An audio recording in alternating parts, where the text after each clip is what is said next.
Hello and welcome to episode 143 of In PS We Trust, the PlayStation podcast.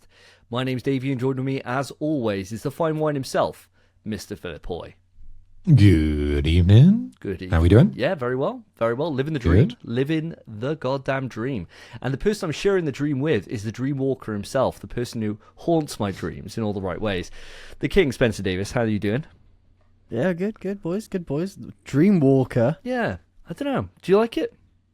I don't dream much, man. No, but you're always in my dreams. I have nightmares a lot. Oh, do you? Oh, okay. About what? Yeah. Oh, I'll share for later, actually. That's what I'll use. All right, okay. That's your Tell you fact. what my God, dream is. yeah, we've got to think of two I facts, haven't haven't thought we? of my facts either, mate. We'll pull No. them up on the fly. I told myself, I said, on the drive home today, I'm going to think of some facts. I didn't think about it once. Nope. You saying it then just reminded me that's the current game that we do in quick news, because otherwise it was completely out of my mind. But audience, welcome to episode 143. What have you got in store for you today? It's an absolute juicer today, because we are on the eve, or we are recording on the eve of the opening night live for Gamescom, which is tomorrow as of the day of recording. So our topic of today is a safe, possible, crazy, where we predict things that are going to happen at the show. Are we ever right? Hardly Historically, we've been amazing, haven't we? ever. For new listeners, we are always spot on with these. Actually, yes. And we never lie, either on this podcast. So, No. so yeah, historically, we never miss. But we'll see how that all comes to fruition later on. But until then, you've got quite a normal show. So we're going to kick it off with a hypothetical question. We're then going to saddle on into what we've been playing. I know we got some great updates to talk about today. Then we're going to move on to the quick news where we can find out our facts and learn what's been happening in the PlayStation Nation. So first, guys, none of us came prepared for a question today. And so I've opened our doc that we got for question ideas, which are things that randomly will come into our heads, or randomly come into my heads. I'll normally run them past Karen. If we have a good laugh at them, they end up in question ideas doc. This is one of those days today. So this isn't an AI question, nothing like that. And I've got a feeling I've asked you boys both this in private without us recording, but it's still in the doc, so it must have been a good one. Hopefully we were drunk enough that you guys don't remember. But the question is, you're in a horrific accident. Your dick is destroyed. The doctor informs you he can rebuild it, but it'll be a 1-inch micro dick, or he can give you a fully functioning vagina. In both cases, your balls are intact and remain there. What do you choose? Spence, the King, coming to you first. You going for the full functioning vagina or the micro penis? I do remember being asked this. Yeah. Is it? It wasn't on the show. Can't have been. I'm pretty sure we had this on the show. Do you think? I think we did. Yeah, I think we've answered this one. Why is it in the questions and ideas doc? That's the thing. All right, we can do a backup one then. Here you go. Little glimpse beyond the curtain, listeners. There you go. So, another one we got here. I know we haven't done this. A year without sex or a year without video games? Oh, this old juicer. The old adage, mate. Yeah. The quandary. What are you going for? It's a tough Is it one. still me first? Yeah, yes. Always you first. Always you first, pal. Can I pick which year? What do you mean? Which year of your life? Yeah. Yeah, if I'm going a year without like video games, can I pick what year? Because there are some duff years. No, it would be like starting from like now. Like your year. So it, GTA 6 is about to come out. yeah. Or you can start from. And is it just playing games? It just says all I've got is a year without video games. Yes, you could watch video games. That would be fine. Okay. You'd be playing video games, yeah. Which is where the joy is, really, for most of us. I know a lot of people do watch streamers and shit, but you know, I'm not a loser. So I'd say if you want to, it can start from January, if you want. Okay, so it's like a New Year's resolution. Yeah. The next year, I'm gonna either have no sex or no video games. Yes, one of the two. It's like a Lent. It's like an extended Lent. God, that's tough. It's a long time a year, isn't Year's it? a A hell of a long long time. Mm. I know when we were previously asked a similar question, you took the year in jail. as opposed to wanting to play video games. So I can't remember that. That was your mother having to. You either do the year that in one. jail, Yeah. 3 years. yeah, 3 years. 3 years in jail, or your mother gets you out by playing Elden Ring. So you got to hope she beats it in 3 years, right? But this is No way. Yeah, so this is just a case of you're giving up something, either sex or video games. But then what classes could I still play? Like, you know, when you were in school and you'd play. Oh, actually, you guys are probably too old. You'd play like web games on the computers. Video games, mate. we had Newgrounds when I was a kid. Yeah, we had we saw Flash that. games. Flash came out when I was young. That was my first introduction to Adobe. That was one of my first programming languages, learning some action script. Man, I thought you had to carve into a stone back then.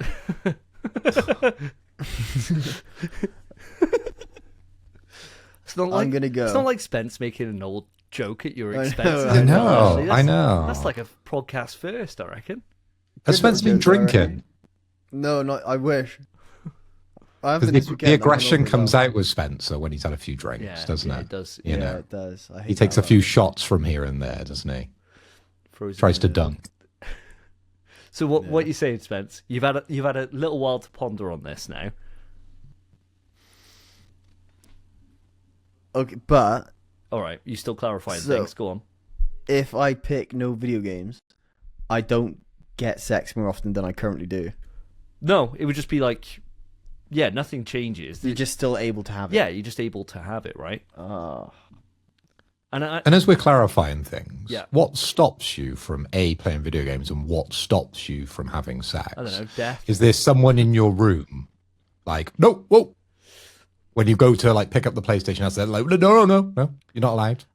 No, Or is it kind of self-imposed, kind of like lockdown? I think it's. With, You know where I'm always like, oh, I've got a bit of a headache, can't have sex tonight. I think it's probably Self-imposed. one of those ones. Normally with these, the thing for like, you know, we always get asked something horrific, right? Normally by Spence. Normally. And normally the way to get out of it is death, right? Like it's normally a case of if I have to shag my mum or my dad, which way do I go? And can I just kill myself? And the answer is like, no, you have to do it, right? Well, this one we Yeah. might as well say that you just die. Like if you break, Okay. you just die. So it's like you can't break. It's one of the two. Yeah. You make that selection. Nothing else changes, and it's not like I think might as well clarify this. It's not like No Nut November. You could still wank, right? Like that's not having sex. This is my next query. There's I like thought you'd be asking this. It's hand important and to mouth clarify. stuff. Does that still count? Yes, with somebody else, yes. But like if you were just to pleasure yourself, or like the same way that you could watch someone on Twitch playing a game, that's the same as like you can watch you porn. could you can jack it yourself. Okay, that's fair. To be fair, that's valid. I think they're on the same level for both of these. Yeah. This is really well thought out, Davey. It's as if you've spent a lot of time pondering this. Yeah, I don't know how I'm going to answer it. I want to hear Spencer's rationale first, really, to be honest. I'm gonna go. I'll go no sex. Bloody Yeah. hell. Yeah. I wouldn't have predicted that one for Spencer. A few years ago, might have said a different answer. Nowadays, we got Tokon, we got GTA 6, we got Guitar Man, you know. 10 out of 10. Playing these games, 10 out of 10. So, and if I can still like, I don't want to freaking expose myself and my missus. I'd pick no sex. She can ultimately she'd have to understand that it's a choice between one of the two. Actually, it'd be a really hard thing to bring up. Like if I had to bring it up to Karen, I can imagine it would cause like a big ruction, right? It depends on the relationship. Some relationships, the wife would be like, Yeah, well, you think about like with my ex-wife, right? Like I did a year without sex all the fucking time, so it was like just one. yeah, multiple, right? So it's like all the time. it was fine Every year. Yeah, like every year I was playing this gambit. So so I've lived it, but it would be a tough one. To put by Karen would be tough. It would be a tough one, that conversation. But I'd hope that she'd understand that it'd be one of those things of like, you just have to get yourself off. We have to just get ourselves off individually, and we can't. I don't want to be playing, death's on the line. So I don't want to be at a thing where like I'll watch you do yourself, and because that there might be like a line where they're like, you're playing hard and fast with these rules. Time to get in the bin, right? I'd do that though. You're dicing with it though. Risky. It's risky, mate. Risky. It's very Yeah. risky. Dicing with death, as they say. It is. That I'd do though. As long as I could do that, I'm picking. Well, we're not guaranteeing you can do this. No, I think We're saying this is the grey area. If you chose to do this, you'd be risking it. You would. And potentially you would die. It's definitely not sex. so. You'd have to go first on this and try it and let us. And obviously, if No, you're she alive is. the next day, then we know. But the only thing is, we'd have to trust that this did happen, and they're not using us as the scapegoats then.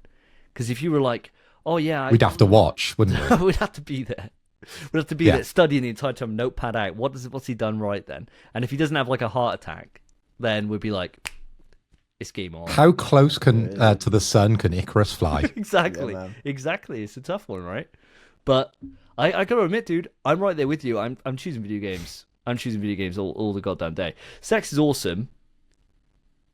I think Karen would kill me, I reckon. We haven't had an She'd argument be in 3 years. fuming. Should be really angry. Yeah, should be. But I think she'd understand, like Tokon's just come out. I think she'd understand. I think she'd understand. Sure, of course she would. Why wouldn't she? Is she mental? Tokon's just come out. Like in a year from now, everyone would have leveled up so much. I can't leave it now. Like sex would be exactly the same in a year from now as it is. We'll just look forward to Do it. not figured out the new sex tech, mate. Coming out Sex 2027. Get the frames. Yeah, you got to level up. Get the frames on the sex moves down. Sorry, love, we can't transition to doggy today. That's 24 frames too much. I can't Mate, fit that in. the only thing before, sorry Phil, we'll get to you now. The only thing that's swaying Fine. me is if I'm playing a game and my girlfriend comes in, I'll put away the game, and we'll get Much busy. like when your mum walks in the room. Do you put it away? I don't understand that. Wait, if you're What, jacking, when you're pleasuring yourself? jacking. yeah. Well, that's not Yeah. what I'm thinking of. A different, I'm on about if I'm playing a game, and she walks in like, What game you playing? get off, we're gonna bang. Stellar Blade. The game would be off. But if I'm in the middle of making love, and then Davey's like, hop on, I'm not gonna hop on. No. But the difference is that, take a typical period of time. I don't exactly need to know. I don't exactly need to know the intricacies of how long your lovemaking lasts for, but it's a shorter period of time. I was chatting to at a wedding I was at on the weekend. A couple that were Karen's friends, lesbians, right? And they were like, "Oh, we're going to be leaving in a minute because we got to go I back. wonder how this We conversation got to go went. back and bang." And I was like, "What? Just wait till later, innit? It's not big. It'll be like 15 minutes. You're done." They're like, 15 minutes? It's at least an hour and a half. And I'm like, hour and a half? And I was like, that sounds miserable, right? Like that long? That sounds absolutely miserable. And like all the other kind of like married or in relationship couples that were straight, all of them, like the men and women, were both like, no way, I ain't going an hour and a half. Like you got to schedule that in. Like that's something you got to be like, I got to clear my fucking diary for the day, right? Like Time investment. But what I'm saying is, like, for a video game, I could sit there and play Tokon for like three or 4 hours and just fucking go, right? I'm just kind of committed to it. Whereas lovemaking, 20 minutes, you're back on with your day, right? Like you're back on. So there's no distraction really. There shouldn't be a distraction in that period of time because you're fully committed to it. But if it was, that doesn't mean I value that time more. no, I know. You know what I mean? Like it's a tough one. I'll be careful what you say here. I do. All this recorded, right? Yeah, but they're a great 20 minutes. Yeah, it's a fantastic 20 minutes, but it's just that period of time, isn't it? It's, But what are you saying, Mr. Hoy? Where are you coming down on this? Well, as it normally kind of plays out on this podcast, I'm going to be the outlier and I'm going to go for the opposite to you two. So I'm going to give up video games. Considering how I've sort of ducked and dived through episode after episode talking about what we've been playing, when generally you guys talk for about 40 minutes and then usually I just nip in with 1 or 2 games or maybe just a half an hour experience. So I think I could give that up.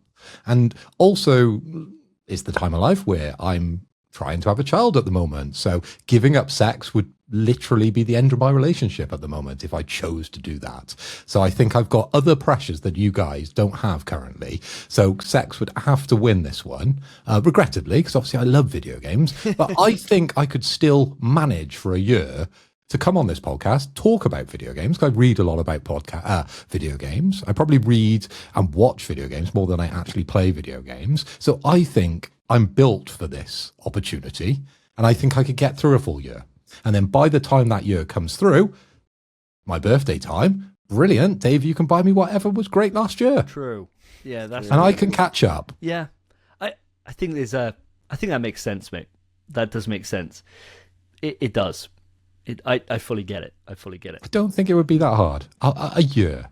If we're saying from January, aren't we? Yeah. A full year of video gaming. I think I could probably give it up. I reckon there would be moments where you'd be doubting that you've made the right choice, mind. Like, you'd have, like, It'd be God of War difficult. Life comes out, and we're on the podcast be like, oh my God, Jenny game or whatever, and you'd be like, fuck. No, mate, it'd be the worst would be when you try to make a movie. She's like, oh, I'm too tired, and you'd be like, oh, games are never too tired. Yeah, exactly. Do you know what I've given up? Do you know what I've sacrificed? I can always turn on my PlayStation. You know what I mean? Yeah. So that's God. Yeah. The only thing other side I'm thinking, if I don't have video games for a year, I could get so good at chess. True.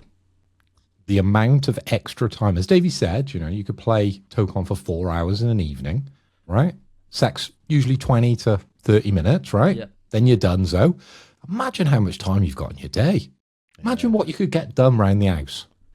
Yeah, you could catch up on all the anime, catch up on TV. Like, the thing is, like, if you did give up video games, you'd fill your time with other ways for that year, wouldn't you? And I wonder if then you could get stacked. Oh, well, yeah. Great golf. Yeah. Yeah, you could do other things, right? You could. It's always an opportunity cost.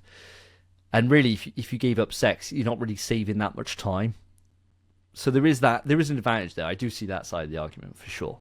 Like, read a lot of books. You say get absolutely cooked on chess and get good at it. Take it super serious. But no, I'm sticking with video games. Yeah, me too. Yeah. Audience, I'd like to know what you think on this one. Let us know right into the email psfortrust@gmail.com. Hit us up on the Discord, popping off at the moment. Get in there, let us know what your answer to this question. Want to see if me and Spence are the outliers here, or if most people side with Phil. Whatever it is, YouTube comments, Spotify comments, whatever. Holler, let us know. But with that, we shall move it on to what we've been playing. This time on NPS We Trust, what have the boys been playing? So guys, it's been 2 weeks since the last podcast episode, and I'm desperate to know what you've been up to in your time. Spence, as always, we always kick off with you. So what games have you been playing, my dude? Okay, so I haven't had that much time for video games outside of what we've played together, so I won't mention that anyway. So the only other thing I have played, one I could mention later, but I won't mention it now.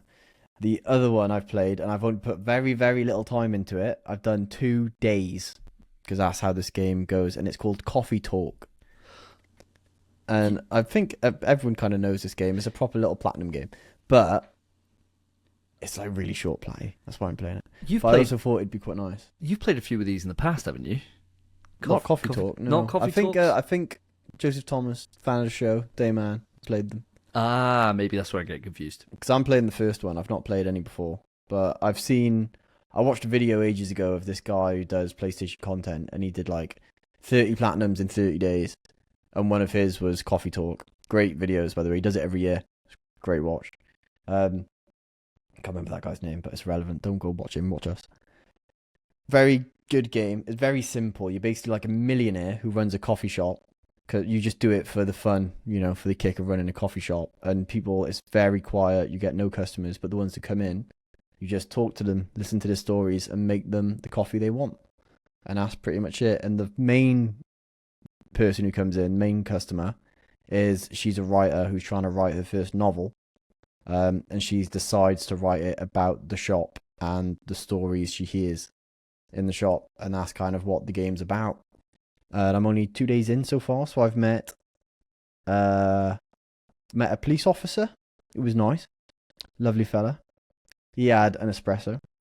And I met a couple who came in who are basically in this world. It's like monsters and demons and vampires, all that nonsense. They're all like just rocking, and there's a peace treaty, everyone's fine. So there's a couple who came in. One of them's like an elf, and the other one's some other race that elves are forbidden to date. Right. And they're like, we can't be together. My parents won't allow it. And he's like, why do they have to know? Fair. And it's like, yeah, fair. But that was one of them. I'm excited to play more. I think it's very, very... I'm going to look it up because I haven't actually looked it up. But I think it's quite a juicy little platinum. Ooh. And so is this a Portal game, or is this something that you're playing at home on the PS5? I have exclusively played it on the Portal. Oh.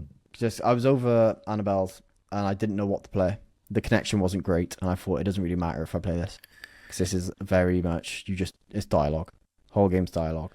It is a 2 out of 10. Oh, One playthrough, 2 hours. oh, perfect, absolutely So, perfect. I will have that soon. But I So don't know when. it definitely sounds like it's one for the Portal. Fantastic. Perfect timing. I'll be checking this out for sure. For sure. There's always, I love a little palate cleanser, and especially if you get a little juicy platinum on the end. So from what you've experienced so far, you obviously the platinum achievability of this is a big bonus to be able to go for it. But are you actually enjoying the stories as they're kind of progressing, and is the kind of narrative actually like captivating and grabbing you a bit? Because there's a lot of games that you could play of like a similar kind of ilk for a short little platinum experience, but does this one kind of stand out from the pack, being a decent game alongside having a very achievable platinum? I think it's quite well acclaimed. I'm enjoying it. Obviously, I'm not very far in, but then the game's not big anyway, so maybe I am quite far in. I don't know. But the stories are interesting. It's mostly just people just living their life and just talking about their day. But it's quite nice. And then you get to make them a coffee, which is so simple. You just tap the ingredients and then it does a little... You know, in Legend of Zelda Breath of the Wild, where you make the food and it's like... Oh, yeah. It's kind of like that. And then, yeah, you give them their coffee. And that's it. That's the whole game. But it is, like you said, a palate cleanser. It is just nice. So I am enjoying it. I'm enjoying it quite a lot, actually. Fair dues. Has this got any interest for you, Mr. Hoy? Well, I'd never heard of it, much like probably our listeners and our viewers out there. I had to Google this one when Spencer was talking about it. And the first thing to come back on the rich suggestions via Google was, what is the point in coffee talk? And it says the point in coffee talk is to relax and experience a low-stress, cozy narrative. Now, Spence, obviously you've been playing this game for a couple of hours now. Is that something that's been helping you to sort of relax in the evening? A bit of low stress, narrative driven gameplay? Is this something you'd recommend for someone who's got a very busy day-to-day life and just wants to kick back with something relaxing on the Portal? Probably, absolutely, mate. Yeah, it is just that you kind of just get absorbed in these little stories and you just forget about your life. It is nice. Your troubles. Yeah, everything. And I was over Annabelle's. We didn't know what to do.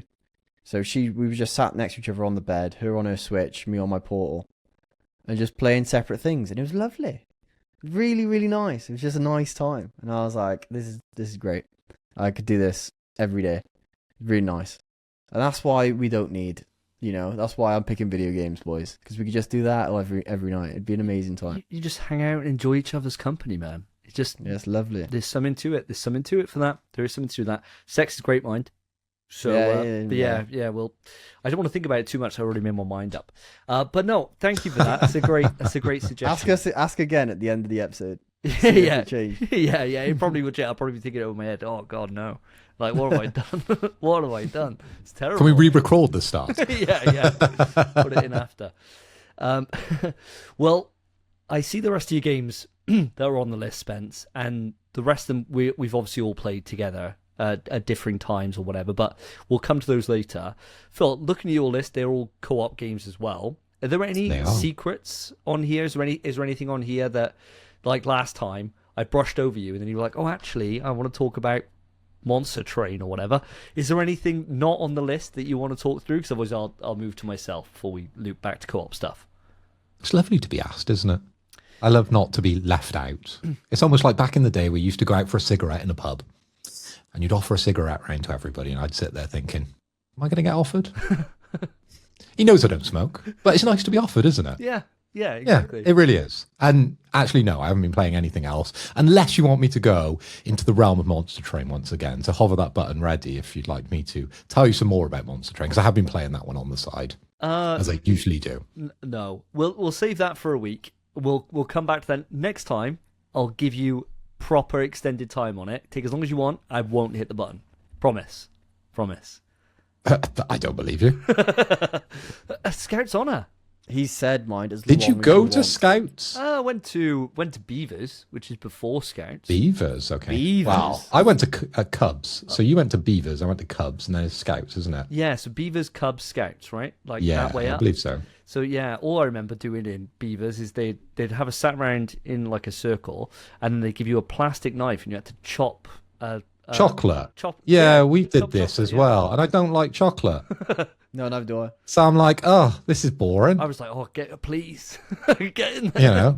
Like I enjoyed getting the flag and like folding the flag and doing knots. I thought that's what Cubs were all about. No, see, I'd quit. We went there for different reasons. Yeah, I went there for the free chocolate, bro.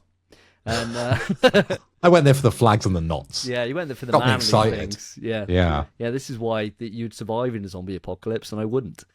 So all these things, they do come back to bite you in the ass. Well, I got one game that I want to talk about, which I put on the thing as a mystery game, and it's something that I'm very proud of that I've been able to achieve. It's been something I've been taking away in the background, and today it was the final kind of stretch on it, and it was really, really hard. Today I beat the master level that I had to do for Gitaru Man. Oh. So I have earned myself a platinum trophy. Let's go. Ooh, that's a platinum. And what was weird about it was I just logged on to my PlayStation one day, and you know when it comes up where it's like your games are in order from when you've recently played them, Gitaru Man was there, and I was like, why is that there? And why have I got 95% of the trophy completion on this? I wonder, could Spencer have been playing it? Spence, do you know anything about this? Like, I only had to do the Master Rank Challenge, and that was absolutely solid, mind. Like, I had to create several save states after every single verse to get through it, and it took me... Oh, yeah. It literally, I was on the port around Karen's on the weekend, and I was like, I'll just tick this off. No, failed dramatically, and it was today, earlier on, that I was like, I'm going to accomplish this. But I don't know how the rest of it all happened, really, to be honest. Spence, is this something you want to share some enlightenment on? I think PS5s just glitch out every now and then, man. It's a bug, I think. Although, funny you mention it, because the other day I was not on my account, of course. I was playing Guitar Man, and I noticed something about the game which I never knew, which I thought was mad. Which, if you go in the options, there's a fucking hard mode. Wild. So Wild. I've played that the other day, and I guess I must have just lost track of what I was doing and just played. And I tell you what, it's not that much harder. Is it not? I got no miss A rank first try with no cheese. Jesus. It's just a bit more, well, you know, it's a straight line on the thing on Yeah. level 1. It's just a bit more wavy. Oh, it's just a bit more wiggly. Oh. Yeah, and you probably take more damage, but you know, I wouldn't know. And and then I think there's a few more buttons. Backed on the sticks. Of course, mate, of course. But yeah, mate, no idea, but well done, man. That's big. Yeah, Matt. well done, Davey. Thank you. Yeah, apparently it only took me 4 hours. So I'm incredibly proud of God, that's myself. less than half my time. Yeah, wild, mate. Absolutely wild. These platinum trophies, they really show their worth, don't they? They do. It's incredible. The cool thing is that for some reason I've been playing Saros lately, and this trophy's popping again. So I don't know what's going on with that. But I mean, maybe it's just another bug, like you're saying, Spence. Maybe it's just another bug that's happening. Yeah, I think there's something going on. Yeah. I think Sony are doing something against that boycott that's supposed to be going on. I think they're doing their own thing. Yeah. Where they're like, you're not even going to bother playing our games, we'll platinum them for you. Maybe that's. I think that makes the most sense. Don't you agree, Phil? All I can say is roll on PS6 because they're going to cut that out. No more game sharing. They're not going to allow you to do that. How dare you? No. How dare you Gone. presume that? Come on, PS6. How dare you presume that's the only reason I got through Guitar Man when I could barely do the first level on hard mode or whatever? It's not just me presuming that. The hundreds of listeners, Yeah. they all know. Think what you will. Think what you will, you little scumbags. Think what you will. But that was platinum 162 for me. Congratulations. Hey. Congratulations, man. That's so Thanks, sick. mate. What a Yeah, well difficult done. game. Yeah, thank you, mate. Appreciate you, Spence. Appreciate you as always. Right, so we got some games to talk about together. Where do you want to start on this? Do you want to start? Well, anywhere, guys. Tell me, and we shall begin there. Do you want to start on the one that's just you and me, Phil? Yeah, all right then. Well, we can start with Helldivers then, Let's because do we it. had the opportunity to play together for once, which was quite rare without young Master Spencer, because he was busy not playing games. So I wonder what he was up to. He was out and about, wasn't he? With a lady. Playing guitar, Not man. having sex. Yeah, probably just playing guitar and Mac, right? But Davey and myself, we had some time to jump on and play some Helldivers. So, yeah, I had logged on earlier in the day because I was really keen to see what the Imperial Guard's premium war bond was all about. And I had a little cash left in my PlayStation account, and I thought I'd buy it because I'm a big Warhammer guy. And I used to play Imperial Guard as kind of an ally to my Angels of Death army. So that was both Blood Angels and Dark Angels back in the day. Of course, they've all changed their names now. So if you ever go into Games Workshop, or now it's called Warhammer, everything is called different names. These Imperial Guards are called Astra Militarum. I think that's how you pronounce it. But anyway, they are the Imperial Guards. They are the everyman army that drives massive tanks in the game of Warhammer 40,000. But in this, you are an Imperial Guard that you drop in, the same as a normal Helldiver, and you're armed with a lasgun, which has infinite ammo, which is the perk of the lasgun. It's got very short rounds, but you can reload it forever. You also get a bolt pistol, which hits like a fucking brick. And it's absolutely incredible when you get some of the larger enemies sort of approach you, because you'll blow their head to bits. And then you also get a G123 incendiary, great name for that one, which caught me out quite a few times because it's a landmine that you can sort of chuck. And obviously incendiary sort of elopes, I suppose, the enemy behind you. But you've got to be very careful when you chuck it. The timing on that can be a little tricky because, as I said, it caught me out a few times when I was throwing it behind me, and it caught me and ended up killing me.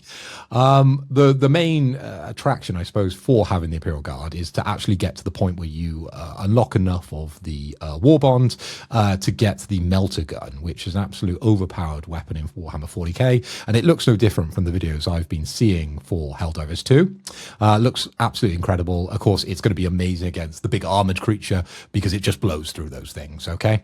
In the game of Warhammer 40k, it just shreds through armor, so it's going to do exactly the same thing now in Helldivers 2. But it was quite a journey we had on the couple of games that we did have time to play, because we got humbled. That game has changed quite a lot. It's been, I don't know exactly, but it's been a very long time since we've been into Helldivers. It took us a while, didn't it? When we were getting in, looking at setting up our characters, took us a little bit of time, and then going into the drop pods and thinking, what do we actually choose as our loadouts? Because I couldn't remember what was optimum. And then the second time we dropped down, I'm not sure we got a lot better on the choices, but on the final game, I saw some progression. But it's just given me that sort of vigor now to go back in and actually play a bit more of this game. Plus, I have spent 15 quid on a skin, which is very rare for me, I suppose. So I have that intent now to go back because I had a lot of fun. It was a really, really fun session we had. And of course, Helldivers, it isn't just a two-player game. So we are looking for other people. If people want to join us, jump into Discord. We haven't got a dedicated channel for Helldivers, but you'll see our names pop up and you'll see Helldivers 2 on there. So just drop us a message and we can always send the call out because we need your help.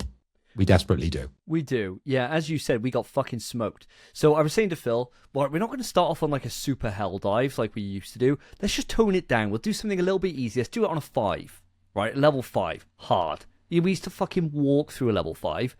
No, it's fucking solid. So it turns out, Spence, that what's happened is that there's Do you remember in Helldivers 1, the Illuminate army? And we had one of our last sessions, the Illuminate first got introduced, but it was just like zombie guys, and it was just, there wasn't really the full squad. Fuckers. Yeah, they didn't really have like everyone in there. Now they do. They've got like every single fucking unit you can imagine. And what's happened is, in the story of Helldivers, is that they've opened like a wormhole up to go into... Whoa, you're going to spoil the news. Oh, no. Oh, okay. There is some crossover to what we're going to talk about in quick news. Fair enough. Well, basically what ended up happening was, Spence, that we got in there, and there's a host of new things that you can play around with, a load of new goodies. I'm not going to go into the details on those if we're saving that for later as well. But turns out, whatever I picked was just a bad choice. No matter what it was, dude, it was bad. And we had like a simple mission. We had to close like some wormhole stuff, right? And it just went as bad as it could possibly go. It went, and it was the first time ever in Helldivers that I've actually chucked down the SOS to be like, save us. Because we were just getting fucking rinsed by these armies. And nothing seemed to change. Like, we went into the second game and I was like, yeah, got it. Yeah, no worries. We got this now. And my control had got a lot better. All my kind of, what I would say is my Helldivers skills for survivability had kind of come back. But I just didn't understand how to fight this army. I was just getting fucking mollywopped. And it was so much fun. It was just and it was just the stupid shit that just happens in that game is just so funny. Like, there was just a moment where we had like lost all our resources. We had 2 minutes to survive before then you get the next person in. And Phil comes in, spawns in, and he spawns on top of like this tower, right? And I was like, perfect. They can't get you up here, Phil. Just wait it out. And he's throwing down his mines, and he ends up mining. He's on like a tiny little platform. You can imagine he probably fit 3 people on it max. And he mines everywhere around him on the platform, so then he can't move, right? Like, accidentally goes to throw it down into the crowd, but just chucks it at his feet. And I'm like, don't move. I'm like, the mine's right next to you, dude. Like, you can't move. And he's like, oh, I'm fine. And then you just see like this fucking drop ship just start flying overhead with like shooting guns or whatever. Like, get off the tower. And it's just like those moments of just insanity where it just all goes completely tits up. And it's just so fucking fun. So I'm definitely up for going back in and for taking the dust off the Hellgas cloak and figuring these fuckers out and get up to the point where we're up to a level 10 again. Because we did it for the Terminids all time. We finally got there for the bots after a lot of failed attempts. Yeah, I hate the bots. Yeah. Yep. These fucking Illuminate bastards are bastards. And I feel like, as they call them grubs or worms or whatever they call them, the Helldivers, we got to stick it to these fucking grubs, man. We got to show them who's boss. And the only way is to get the boys back together, go in as one unit, start waging some conquest for Super Earth, I reckon. Show them a bit of liberty. But what do you think, Spence? Would you be interested in coming back? Of course, mate, of course. I mean, I'm not that fussed on Helldivers 2 at the minute, but that might just be I've been away for too long. I reckon maybe all it takes is one good sesh and you're back in it. It's like when we haven't played Dead by Daylight in ages and we go back one night and it's like, oh shit, see you tomorrow, you know? So it might be one of those instances, but I don't feel it. I don't feel an urge to go back. But to play with you boys, yeah, it'd be a great time. Of course, I'll boot it. Fantastic. I'm up for it anytime. Well, speaking of things we've been playing, why don't we move it on to Tokon next? Yes, agreed. I reckon. And then we can end on the big one that we've been playing that we've been really enjoying. Everyone would have thought it would be Tokon when we ended on. And can I spoil it? It's not Marathon. No. Okay. It's not Marathon. For the listeners or the viewers, because they're probably like, oh God, they're playing more Marathon. We haven't played Marathon in 2 weeks. Yeah. No. Or longer, actually. Yeah, it's been probably about a month or so now. Yeah. I really miss it, but there's just too much kind of sauce about at the moment. Yeah. There is. There really is. And I'll wait New till... Marathon update looks good, though. Yeah, I'll wait till Season 3, I will. I'll wait till Season 3, I'll come back for them. I reckon. Because Tokon, ladies and gentlemen, has taken over my fucking life. I'm 57 hours in, according to the PlayStation cards. I've been playing a lot of hours of Tokon. 57 hours now. 57 hours. I've got 3 characters up to snuff now. I could use Hulk, but I don't really want to. So I've got 3 characters up to snuff. I've got the hang of the switching, which taken me ages, but I finally got it. Switching between different characters in the middle of like a block string and things like that. I'm got myself up to diamond, which I was very, very happy with. And I'm just loving it, man. I am absolutely loving it. If we weren't doing this podcast now, that's what I would be doing right now, is I would be playing Tokon. Because all I want to do is just keep on playing, keep on learning. You wouldn't be, mate. We'd be playing something else. Potentially. Yeah, if we were all about, on, if you guys were about, if you weren't about, I'd be. Yeah. And even if you were, I'd be like, half of me would be like, oh, should we just have a couple of games of Tokon, you know? Like, getting the itch. But no, I'm so far up this game's ass. It's and it's no real surprise because I was so far up Dragon Ball Fighter's ass, and it's very much, it's cut from the same. There's the same genetics there, even if the end result is very different. You know, there's something that's grabbing me by the ball sack, and I can't let go. And the more I'm kind of learning about the game, and the more I'm watching videos on it, I can feel myself improving all the time. And that's like a little drug in itself. So I'm so far into this. Phil, what about yourself? How are you finding Tokon so far? Again, I'm absolutely loving it. But our evenings have generally gone this way, listeners, that we would jump on and have a few sets on Tokon and show each other what we've learnt. Obviously, Davey's been in it quite a lot more than the rest of us, but still there are things that I've seen in the game that Spencer hasn't seen, etc., etc. So we generally have a few sets, do a bit of running around, go, oh, have you seen this new shiny over here? And then dive into one of these other multiplayers that we were talking about. And of course, there is another one which we've alluded to, but we won't give away just yet. But for my solo time in Tokon, I've been doing some of the story, guys. I don't know how much of the story you guys have done, but I've done Knights of Doom now, as well as the Samurai Outriders. Knights of Doom, absolutely beautiful artwork. So for the listeners and the viewers that have not played Tokon yet or are thinking about it, the story is really, really good. Generally on a fighting game, and I'm talking across the board, story generally is kind of the weakest element, all right? There are some, again, edge case scenarios, such as Injustice and things like that, where it gets a little bit more interesting, but your run-of-the-mill Street Fighter, the story's like, meh, it's not really why you're there. But with Tokon, I think genuinely you could buy the game and play the story, and you could feel like you've spent your money in the right place.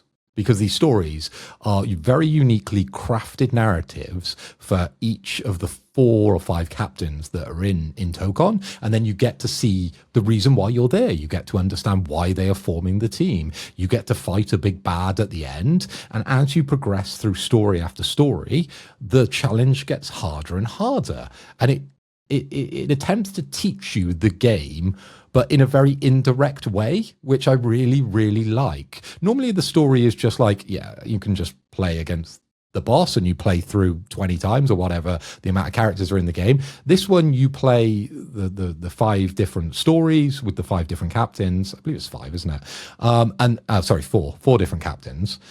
It is 5. It is 5. Is it 5? Yeah, there's 20 characters, boys. X-Men. Teams of 4. Yeah, Knights of Doom, Samurai Outriders, X-Men, Avengers, and then you've got Penny Parker's and Peter Parker's. Spider-Man. Spider-Man's team. Oh, yeah, I forgot about There's Spider-Man. 5. So it's 5. Of course, there's 20 characters, boys, of course. Yeah.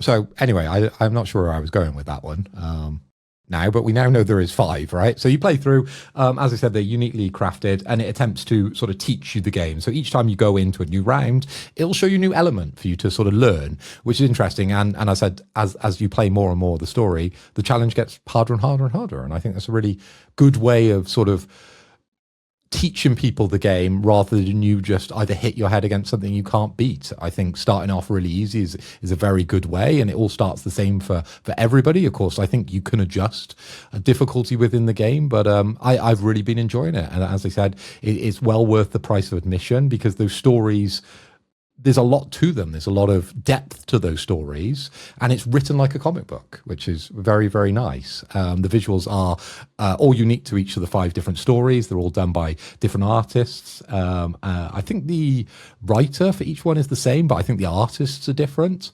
across the 5 teams. But as I said, very, very interesting and worth your time.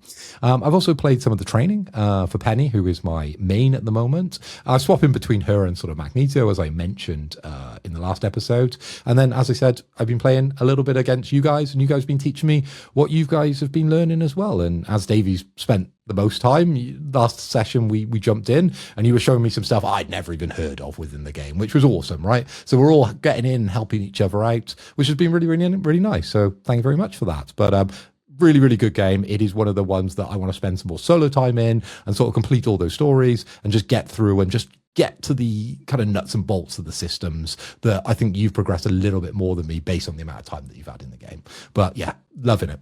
No complaints with the game. Yeah, I agree. I really enjoyed all the story content. I've done all of the story content. I've done all the single player stuff I can do other than just the trials. So there's a trophy for doing 100 trials. I think I'm on like 74 or something like that. So I've just got those to do, and then like the last 150 of my battles, and then that'll be a platinum for me. But I've really enjoyed it. I've kind of played around with every mode that it's got. I think got to like around 60 on or 70 on survival. So I gotta just do that again to get to level 100, so I can get the cool colors that you get for doing that kind of stuff. The only complaint I got with the game is like the Arcadia Rumble. I know, Spence, you've done that mode as well. That mode is a load of shit.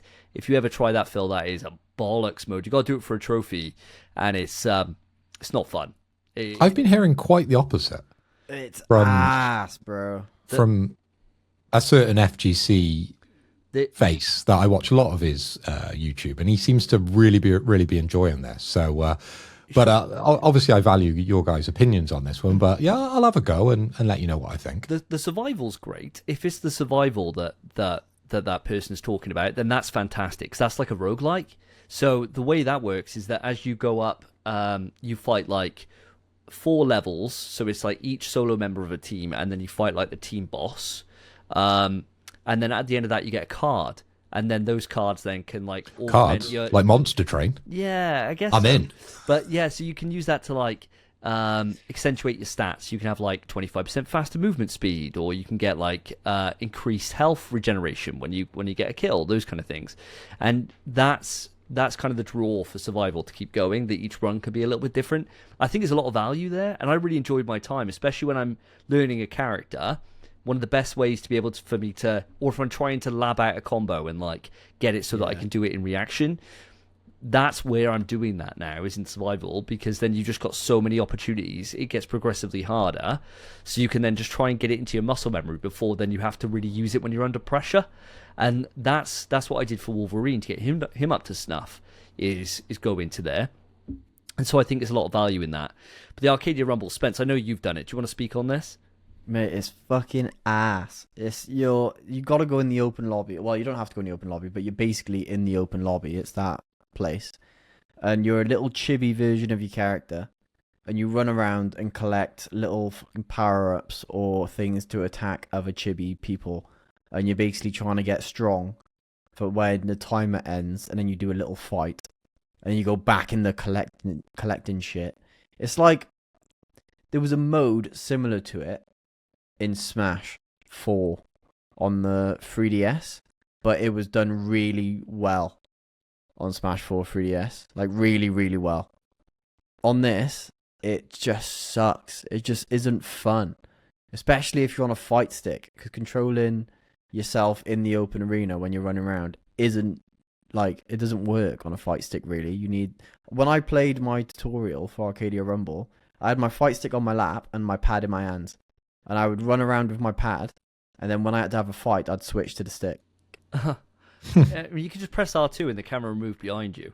I know, but sometimes it like snaps and goes too far. Oh, like, yeah, it does. Very often it does that. I didn't like it, mate. I'm never playing that game mode again. No, the game mode is trash. And it's just shoot it. You go up and you've got like, you press, I can't remember what the button is, and you shoot like a little ray gun, and they got 2 lives, and then that's it. You get a point or whatever. It's just whoever's got the most points. And yeah, awful. That game mode sucks, but the rest of the game is top notch. What about yourself though, Spence? I haven't heard You haven't spoken on this yet. I've done all the single player stuff, but I'd done all that last episode. So I've beaten all the stories. I don't think the story's very good. I'll be honest. I think it's all right. Do you not? No, I think it's pretty ass. Really? But I enjoyed them. Yeah, I think they get better towards the end because I think the Samurai Outriders and the Doom one are like the most interesting. Whereas I started obviously with the Spidey one because Spidey's my goat. He's my main. And the art style on the Spidey one, I just hated. And that kind of put me off. I think the art style on that one is ugly as hell. But I like that each story has a different art style. And all the other ones are really nice. It's just that one. And then, I don't know. I just thought it was a bit naff. And especially, although it does get harder each time, which is nice. By the time I started it, we'd already sweated the lab and played games online. So I was already good enough to beat the hardest version of the story, I think, without really... it doesn't get that much harder. Just a little bit harder each time. So it never really felt like it actually did get harder. So I don't know. I think it's alright. It's fine. It works. Yeah, I like the twists and turns I did, especially for like Knights of Doom was one of the last ones I did.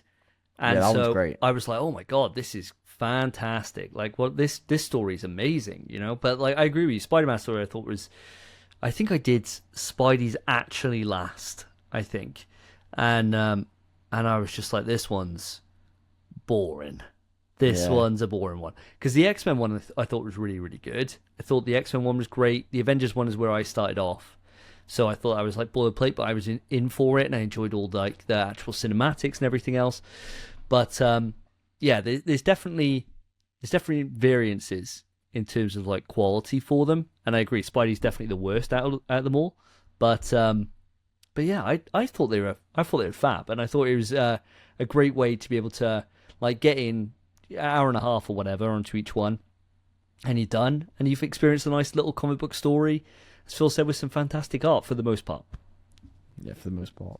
Yeah, it wasn't for me, but it's fine. I'm glad I did it. I enjoyed it enough, and it's done. It is just done, so that's fine. The survival mode, like you said, really good.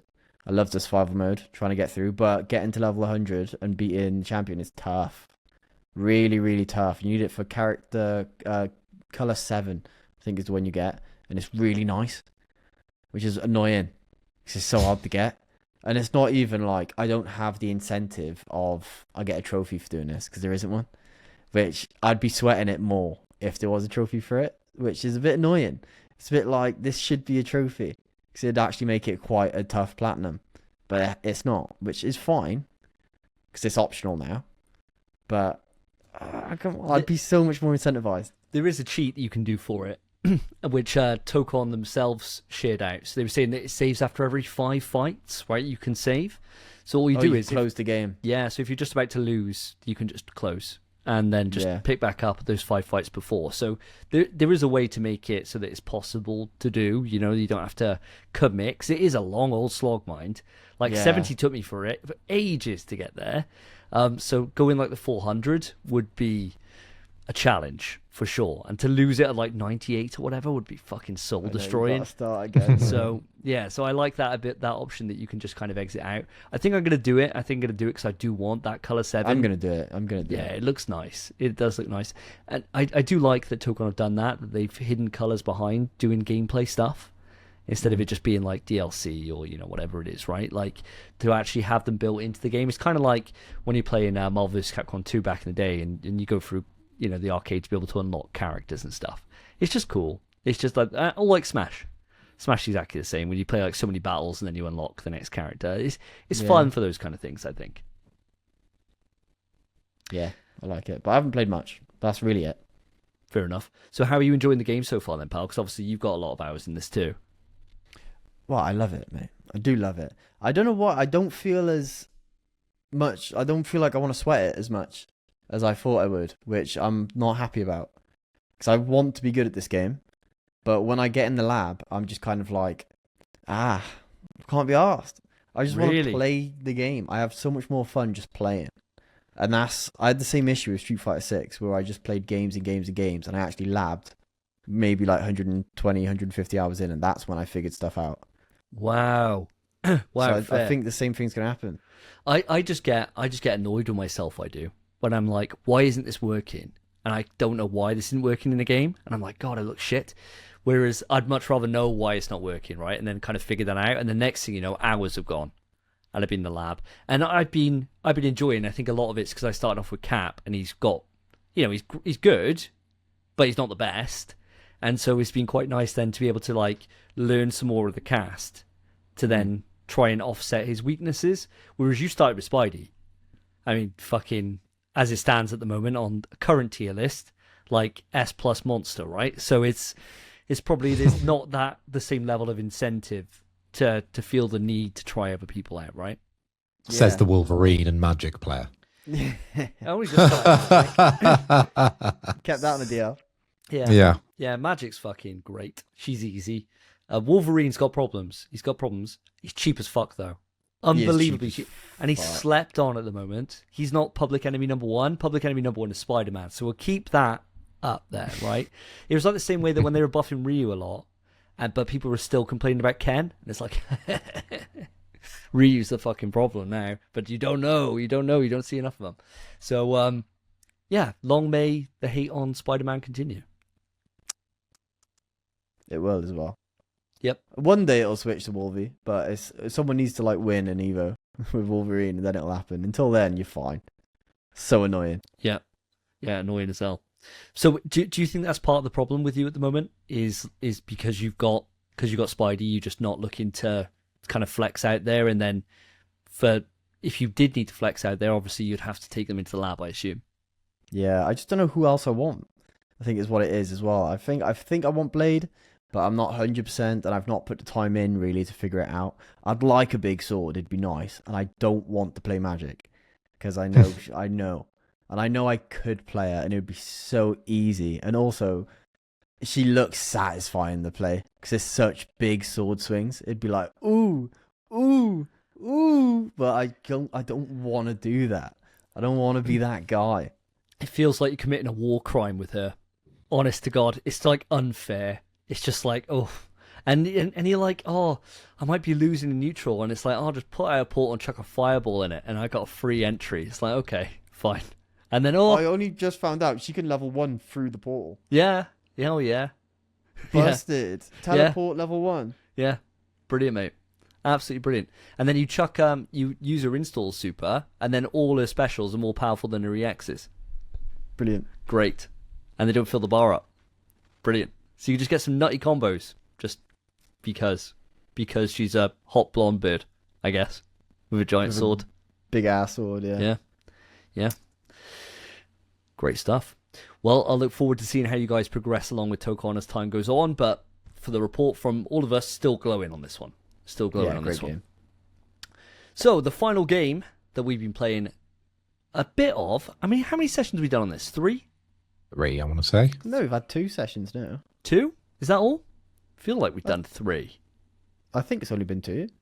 I wouldn't want to swear blind on it. But either way, we've done a couple or maybe 3 sessions, don't know, of this game. And there's 4 or 5 teams in Tokon. Exactly. Who knows? Who counts anymore? Who cares? Who cares? Yeah, who cares? As long as you got Wolverine and Magic, you're fine. Don't give a shit. Just another piece of fodder for you.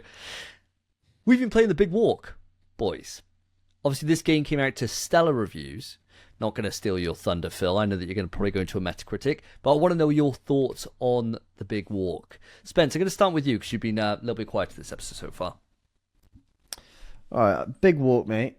This is a game that I've wanted, I feel like, but I never knew. This is a proper have a good time with your mates game. I love this. Obviously, the premise of the game, you're just a little fella. That's it. With other little fellas, you're kind of limited in how you can communicate, so there's proximity chat. But honestly, it's not very far. If you get not even that far away from your mate, you can't hear jack shit. You might be able to hear like hello, but you can't. It's not much. You can't make out what people are saying. And the way they've done the prox chat is really good. So like if you're in an echoey place, it will have an echo, and if you're in like certain areas, you can't. It really changes how it works. It's really nice. But the premise of the game is obviously you just go for a big walk, see what's about. You stumble upon a puzzle most of the time.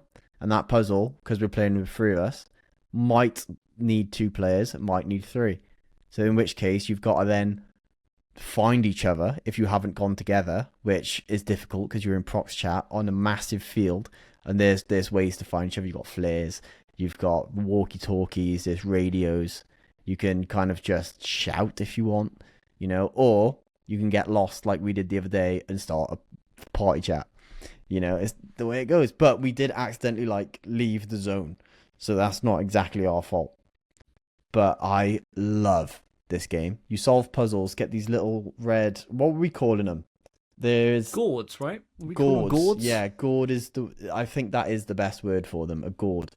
Little red gourds, and you need them to progress. So you solve a puzzle, take it to your kind of base, put it in the thing, and then it goes blah, blah, blah, blah. And then you get to, once you've got enough, you progress to the next zone. That's the entire game. And God, I love this game. I think this game is part of what's killed my drive for Tokon, because I love this game so much. If we were all on, I want to play this. This game is fantastic. And it's just, sometimes I've seen you boys together in the distance, and I've walked up, and all I can hear is you boys laughing. And I'm like, that is so sweet. And I love it. It's such a nice little game to just have fun. That's all it is. It's lovely. I adore it. Really good. Glowing praise from Spencer Davis there. What about yourself, Mr. Hoy? Well, I've just got to echo everything Spencer just went through, really, with the big walk.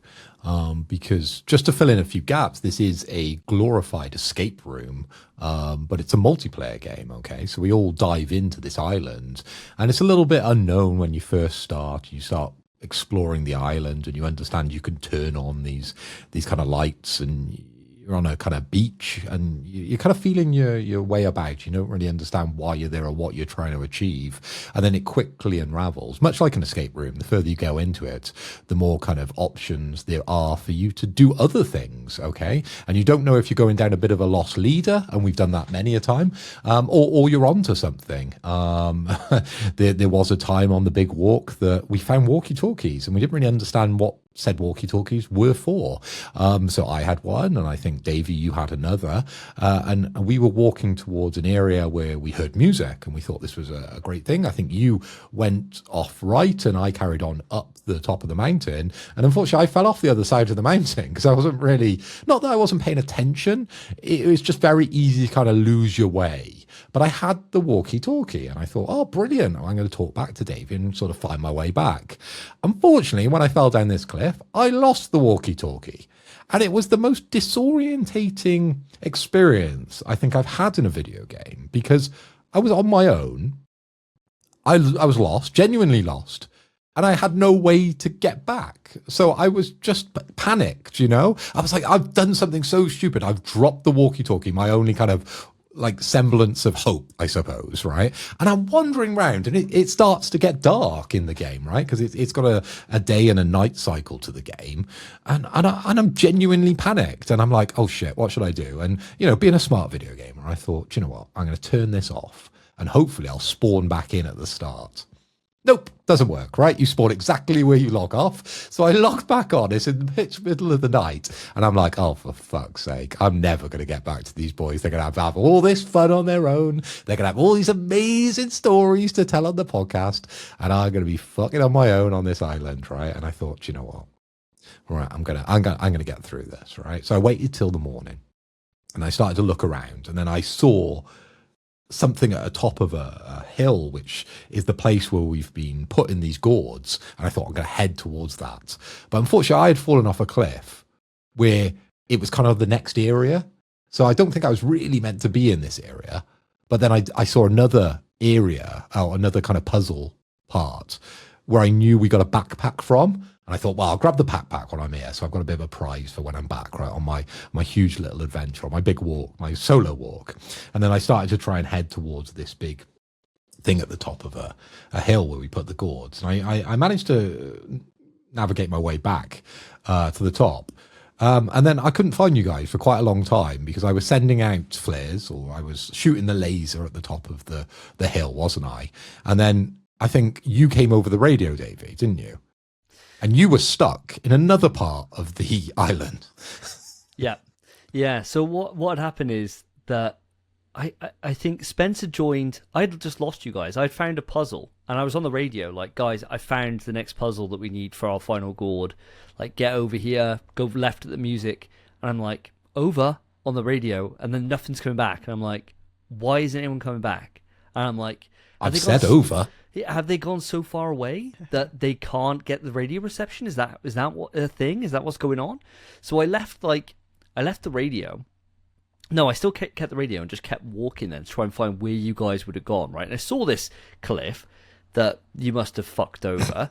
And so I walked to the top, like to the top of it, just to see what was up there, and found this cool building.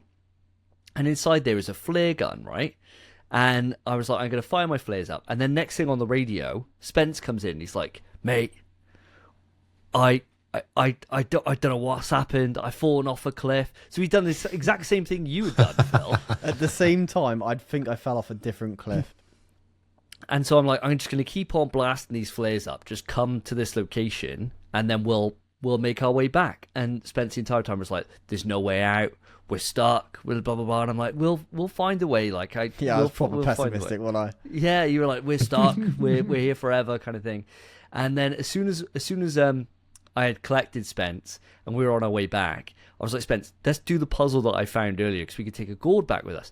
And then, Phil, you'd arrived back at like our base, and so you were on the radio then as well, being like, yeah, oh, I'm back here. And we're like, we're on the way. We're just doing this puzzle quick and we'll be right with you.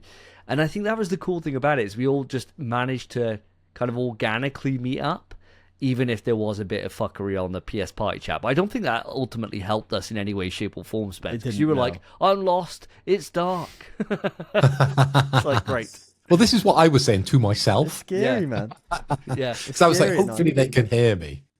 Yeah. And you never did. So Spence had exactly the same experience as you, really, I think, Phil. Yeah, I'm scared. A Big Walk is such a heartwarming, wholesome game. At night on your own, when you don't know where people are, it's scary, man. I was like, oh fuck, I am lost. Makes you think what would happen if it happened in real life, you know? And you're like, you got to think, how can I find my way back? And that's it. I loved it. So sick. I'd love to play some more Big Walk right now. It's been fantastic. I mean, does anybody want to put? I know we're early on. We just found the map, and that was like a trophy thing. So I think we're about 2/5 of the way through, if you're looking at the trophy list as being an indication of how far in we are. So probably coming up towards the halfway point. Does anyone feel confident enough to put a rating on this one yet? I'm trying to remember exactly what the Metacritic score was, because I gave it last episode, didn't I? I know, it's either 92 or 93. But I thought it was high 80s, but we'll look now. Give me 2 seconds. That's right. Yeah, no worries. Spence, what are you thinking? Are you thinking you're confident enough to put a rating on this yet? Yeah, 100%. Go for it then, pal. Hang on, what was the Metascore, Phil? You were right. Well, I was very close. It's 91 on the Big Walk. This game developed by the guys behind Untitled Goose Game, who is Panic. Yeah. Well, that's Panic, isn't it? And then I think they're the producers. House are the developers. Yeah. The game, I believe. Yes. So some great games. Really, really high Metacritic score. 91. So what are you thinking then, Spence? You can kick us off. Right, so this rating is based on what we've done so far and where I imagine the game is going. Because obviously, I assume it's just more of what we've been doing. I'm giving it a 10. Go for a 10. Fuck it, you're throwing 10s out like no one's business, lately. Mate, this game is just a 2 to 4 player giant We Were Here game. True. And that's a bit of me, mate. That is a massive bit of me. I am so in love with this game. When you asked a question earlier, no sex or video games, this game, I thought about it. And wow. I thought I'd love to keep playing Big Walk, man. I don't know if I can do no video games. I'd love to just play more of this. Obviously, they mentioned that because we're going to talk about it now. But yeah, I adore it, man. I do think it is a 10. Fucking hell. Game of the year is going to be a tough one for you, pal.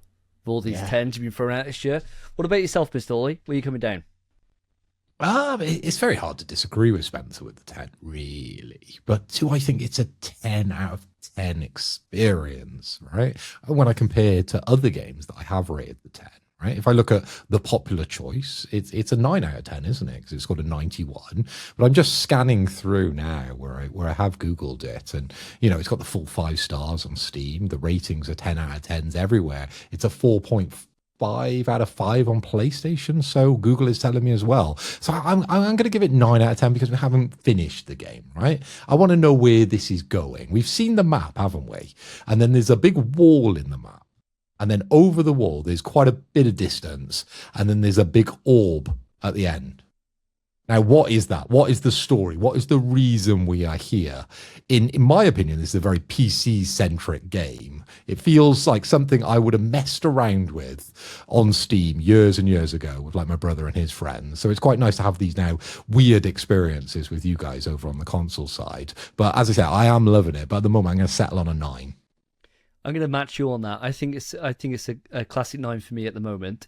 I think if we get some more of the puzzles like the last one we did, which is where I was on the top of like a mountain with like telescopes. I love and that you one. guys had to go off and go to specific points on the map and then do like an emote, and that would be how I solved the puzzle. If we get some more puzzles of like that ilk or more complicated than that, I think it's got the possibility to rise to a 10.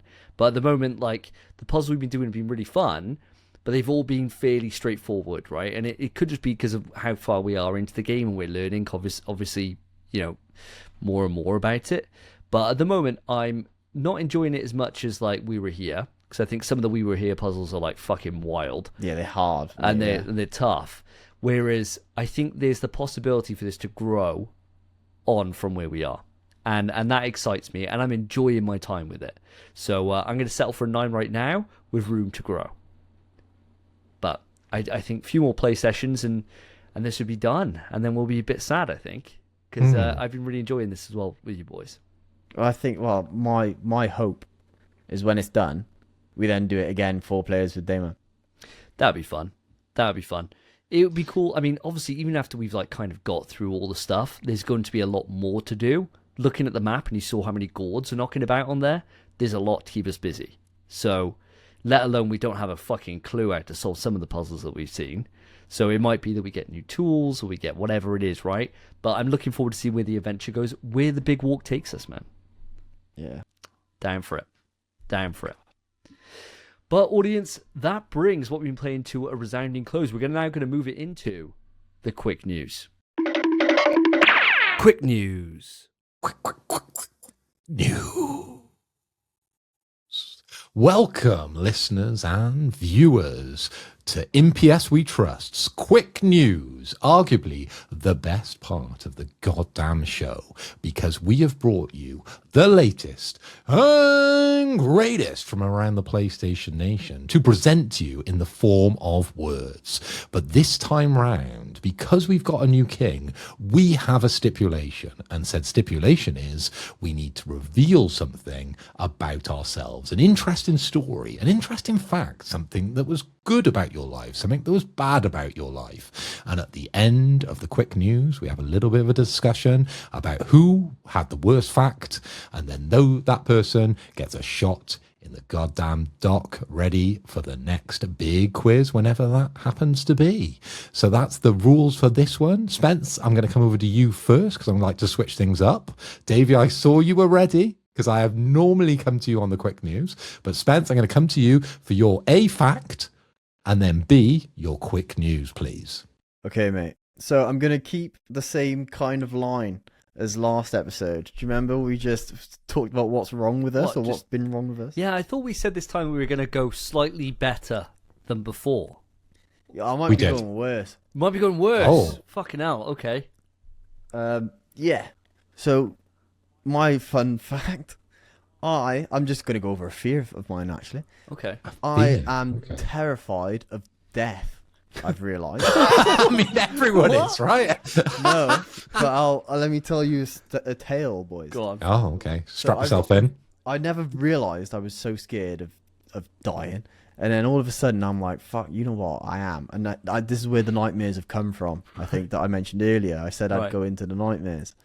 So a little while ago, actually during the start of our relationship, I was having a nightmare where I was in the living room and there was like this skull or something, and then I don't know what, I can't fully remember it, but this skull like came for me, Right. and I freaking I was whimpering in my sleep. No way.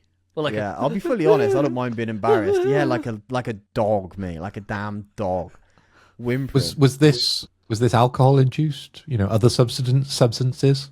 Perfectly No? sober, mate. Perfectly sober. Sober, Yeah. and a skull is chasing you. Wow. Yeah, in a dream, obviously. I'm asleep. Yeah. Obviously. Yeah, obviously. But then, yeah, I was whimpering, and she shakes me up. She's like, "What's wrong? Oh my God, what's wrong?" I'm like, literally, I woke up like, like scared for my life. No way. And I've realized since then, I've like, oh my God. And then the other night, I had a nightmare where, lately, there's these people on like electric scooters with machetes, and they'll just like hop off and just fucking kill people. It's happening all the time at the minute. Yeah. I must have read an article or two on that, or seen a video or two. And then I had a nightmare. I was walking home on a night out from Newport. Electric scooter comes past. 2 guys are on it, jump off with machetes, start chasing me. And I was literally just like, "Why are you doing this, man?" Straight in me. And I was freaking whimpering again. I don't know what's Jeez. going on. I've realised I'm a little bitch. That's what You're my little prey, fun fact bro. is, boys. These are prey dreams. I'm prey, mate. Yeah, Fuck. I've realised I am absolutely prey. Are you turned on at all during these dreams, or is No, this mate. just pure fear? It's not like Pure- you're. Normally when I wake up, I'm like, oh, what have I been dreaming about? Yeah. And then I start to remember. You're having the shower and you're like, oh yeah, it was a good dream, wasn't it? Yeah, of course. But like with you, does that not happen? I still wake up full mast, but that's nothing to do with the dream. That's Brilliant. just something that happens, mate. Brilliant. It's just something that happens. Nothing to do. I never have dreams like that, actually. Never. What, I've had sex maybe dreams? 2 in my life. Yeah, I've had like 2 in my life. Mm. Always just me getting killed. That's what my dreams always are. Fuck. I know. Wow. So Wow. I'm scared of it, man. I'm really scared. And I thought I'd just, vent my fear, talk to you boys about it. Be a bit vulnerable for a bit. Does you? This will help. Yeah. This is exactly what you need. You definitely just share your vulnerabilities with the group. Yeah, we love this. Yeah. So does Let me just note that down. Yeah. Oh yeah, that's a mental lock. I'll never forget that. Yeah. Now. Does Annabelle think that you've got like some kind of tragic past? Like on like a movie where somebody's waking up, like for example, PTSD. Yeah, like Wolverine wakes up and he stabs Rogue, right? Where like he has that nightmare about like his time where he's getting turned into Weapon X or whatever, and then like slashes her through the chest. She's like, but he's just been having these nightmares, right? From this Great seeing that. amazing from the original X. Because Yeah. what if it was anyone other than Oh Rogue? yeah, the best person to stab. Dead. Yeah, the best person to stab ever. Does your partner think that maybe there's something that you've been hiding underneath the surface? And if that is the case, do you have anything to hide underneath the surface that you want to admit on the podcast? Wow, really trying to freaking expose me. Yeah, let's get you vulnerable. You're vulnerable now. This should be for after, at the end, when we make our decisions, really. Fair enough. But I'll quickly say, no, because very much we just tell each other about our dreams all the time. Because that's what you do in a Of relationship, course you innit? do. Yeah, of course. Sure. And I was just like, I had another nightmare, babe. She's like, oh, she's such a pussy. Are you, And then, are you eating cheese Does- tonight? Is there something? Are you eating like a lot of cheese? no, but she does. She eats like, she doesn't even like cheese, but she loves cheese strings. She'll take 2 cheese strings to bed, like, every I night. don't know if cheese string counts as cheese. No, it's plastic mostly, innit? Yeah, I don't know. Plastic and rubber. Yeah, what it is. I don't know if that would cause nightmares, but they say cheese does. Maybe it's something. You're getting nightmares by association, yeah. by proximity to someone super eating close to cheese cheese. before sleep. The- Don't eat it, Annabelle. I'll get nightmares. Yeah. It's like string theory, but cheese Yeah. string theory. Hey, see what we're doing there? Hey.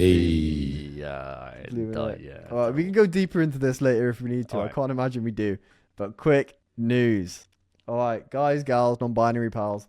Once again, I am bringing you the game catalog this time for the month of, what fucking month is it? August. There we go. Wow, we're in the middle of the month, and I actually have a job now. You'd think I'd know what month it is, but be surprised. So this time, premium and extra. I'll list off the extra ones first, and they are as follows. So we have big dick here. Helldivers 2 for the PS5. Kingdom Come Deliverance 2 for the PS5. Vampire Survivors PS5, PS4.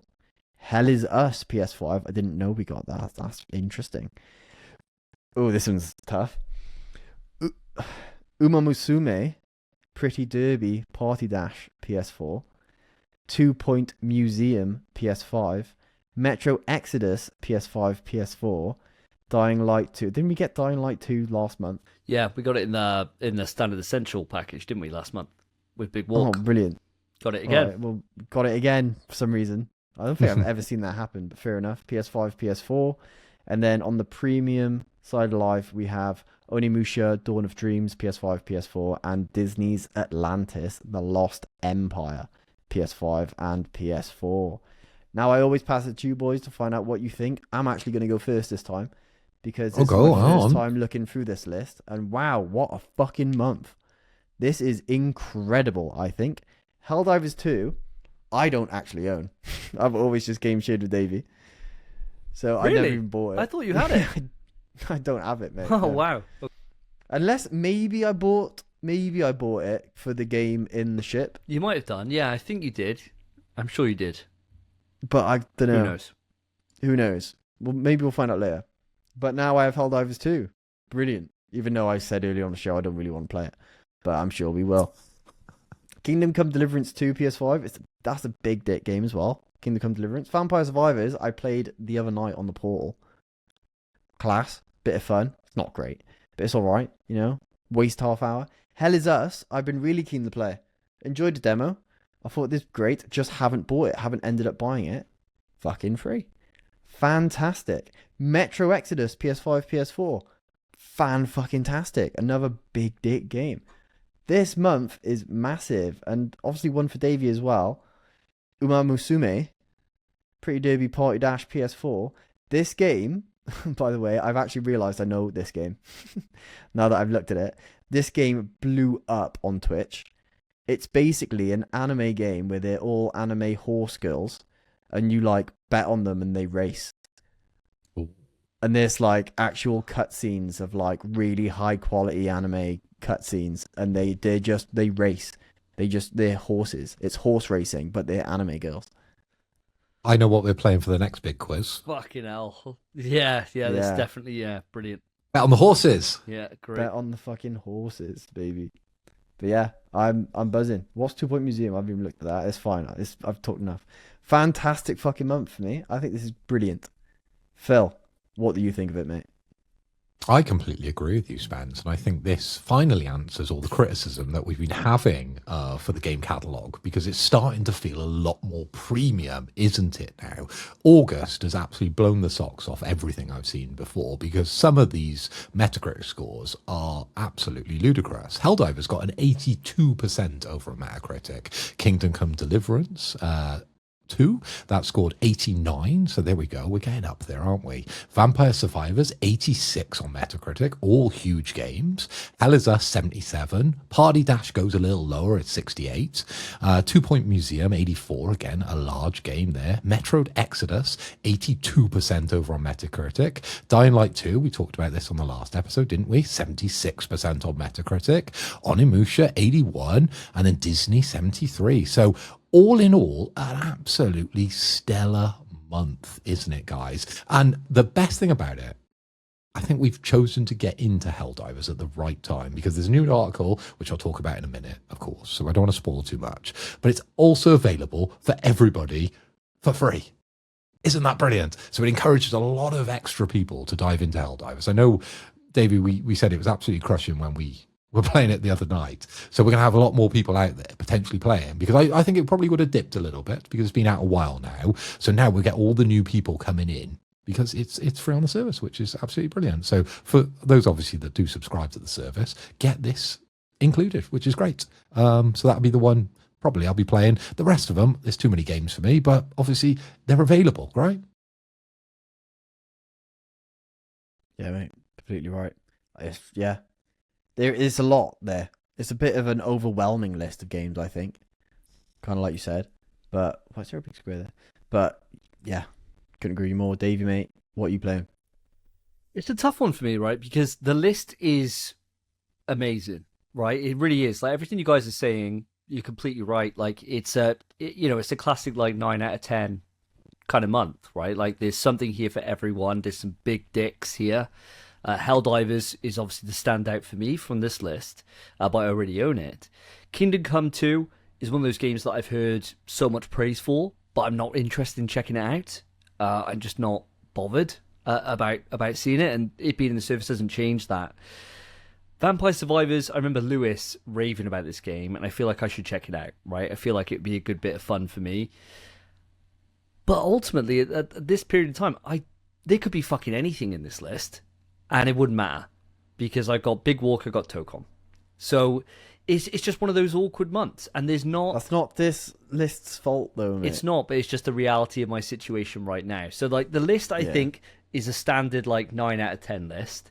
The thing that's a bit of a disappointment for me, and it's just me personally, is the premium selections this month, right? Like, last month, obviously, we got the fucking GOAT, we got PsyOps in there.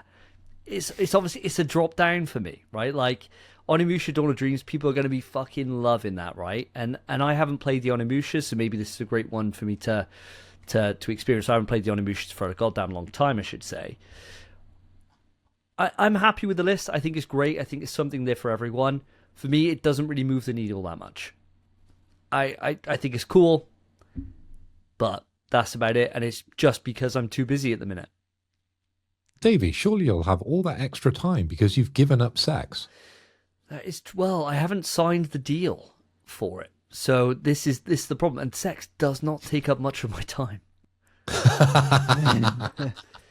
Me and Karen know what we're doing. We know what we want. We get in, we get out. In and out. Get in, get out. Get in, we get ours, move on. Have a cuddle, right? We watched all of Wonder Man the other night, or we got 2 episodes left to go. That's good. Fucking fantastic show. We were banging. And they binned it, didn't they? Yeah, I can't Getting a season 2. We'd bang, Wonder Man, bang, sleep, done. Like, great time.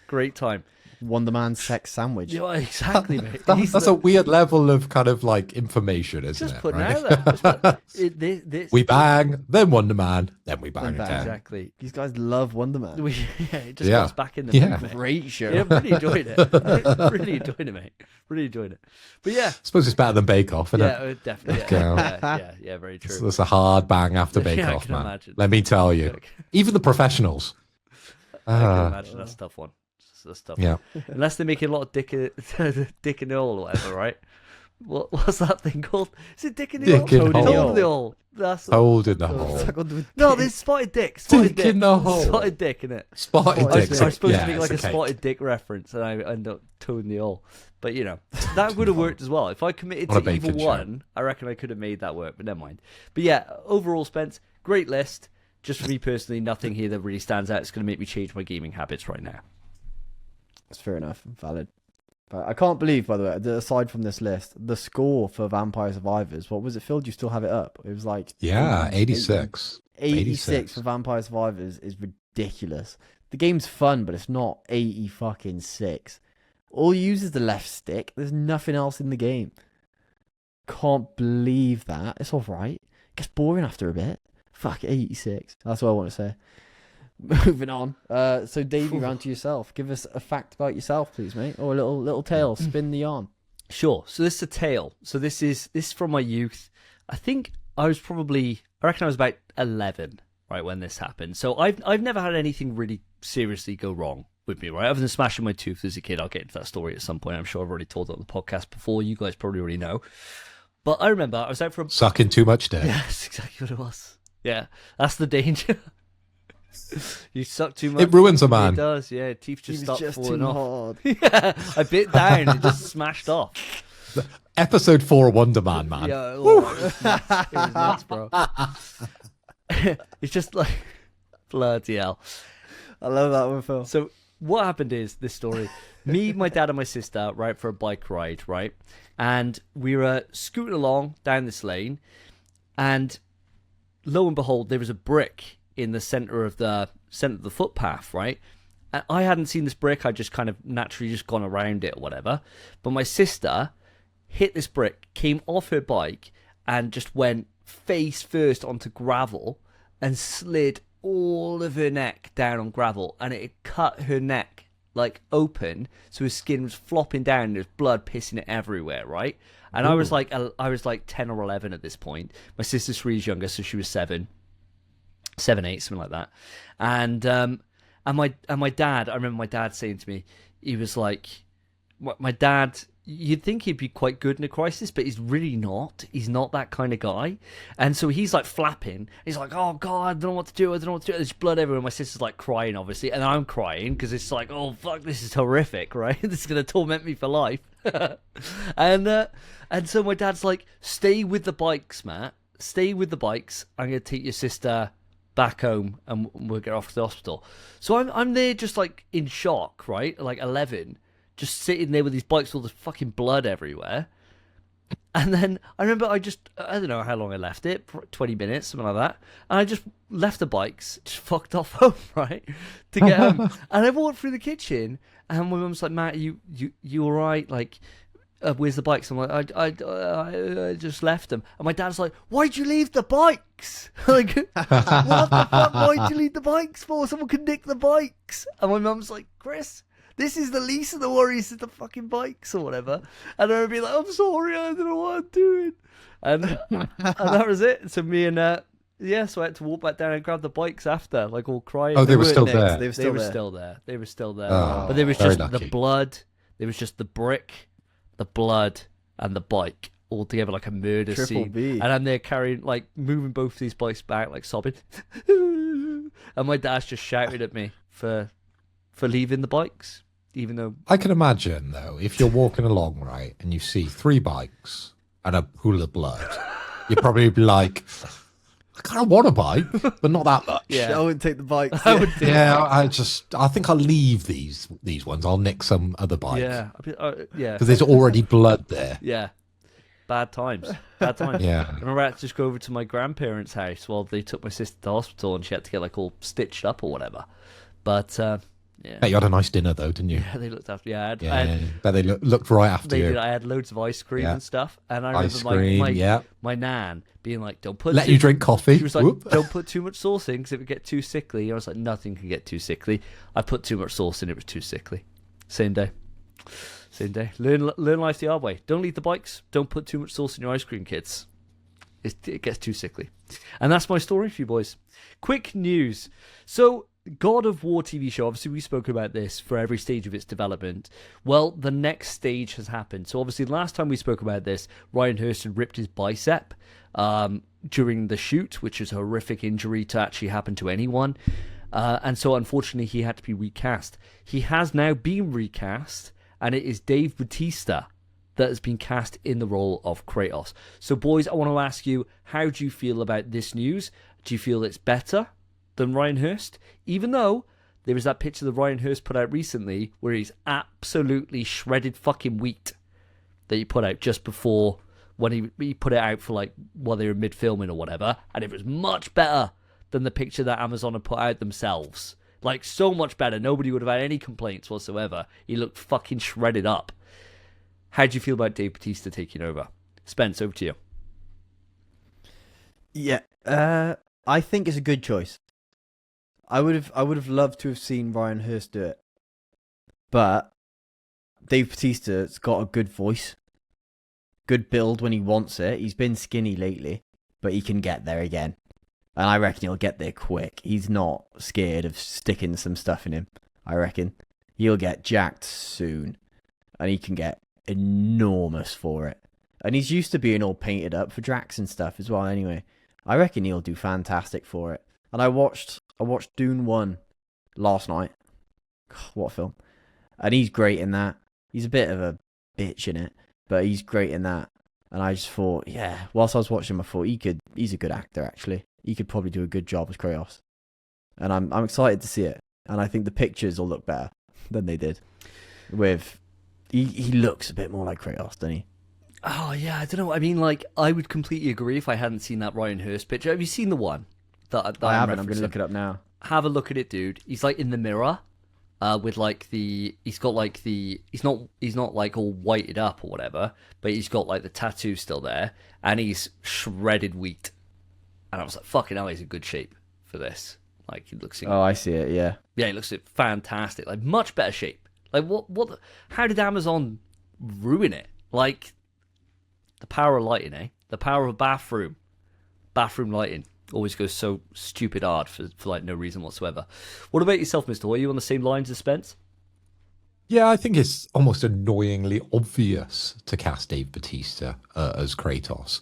But Spence is right. His current build probably doesn't lend itself as well as the famous Dave Bautista that you remember from wrestling, or at least I do anyway, because I'm a huge WWF and then E fan over the years. And I always like the interplay between Batista and Rey Mysterio. So you can imagine how that's going to work between Kratos and boy, right? He's going to have the whole father-son kind of interaction with the two. And you saw that in wrestling. But he's got tremendous range these days. And Spence, you're right. He was great in Dune. He was great in Blade Runner. You know, he plays those kind of restrained, kind of quiet, strong men quite well. So I think he could probably do that sort of side of the modern Kratos, at least, very, very well. So I'm hugely excited about this. But as you said, Davey, I'm ultimately gutted for Ryan, because he was looking good very much in that photo, but it might have just been the one-off. But like the Amazon thing, they shouldn't have bothered, should they? It did nothing but damage the whole idea and the whole story around God of War, because the story became, how shit is this photo? And nothing about how great of a show it possibly could end up being. But I think having someone like Dave Bautista in this, who has gone through quite a few big movies, now big Hollywood movies, to now do something with this IP, I think is hugely interesting, and it gets me more excited, I must admit. Yeah, I kind of fall on the same lines as you guys. Like, out of any casting choice, it's a great casting. Right, like, I think it makes perfect sense. The only people that would come to mind for like playing Kratos, if it wasn't going to be like Ryan Hulst, would be like either Batista or The Rock, right? And thank God it's not The Rock. So I like The Rock as much as the next man, right? But like, I can't see him as Kratos.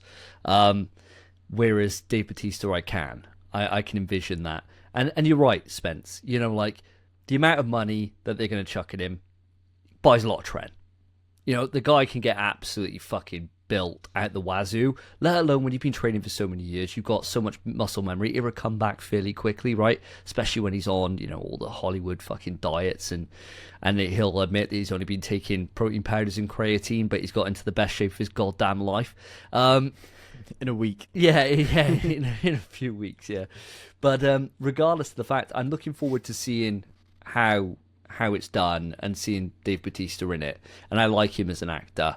So and I liked it back in the day as a wrestler with his Batista bombing everyone, man. Loved him.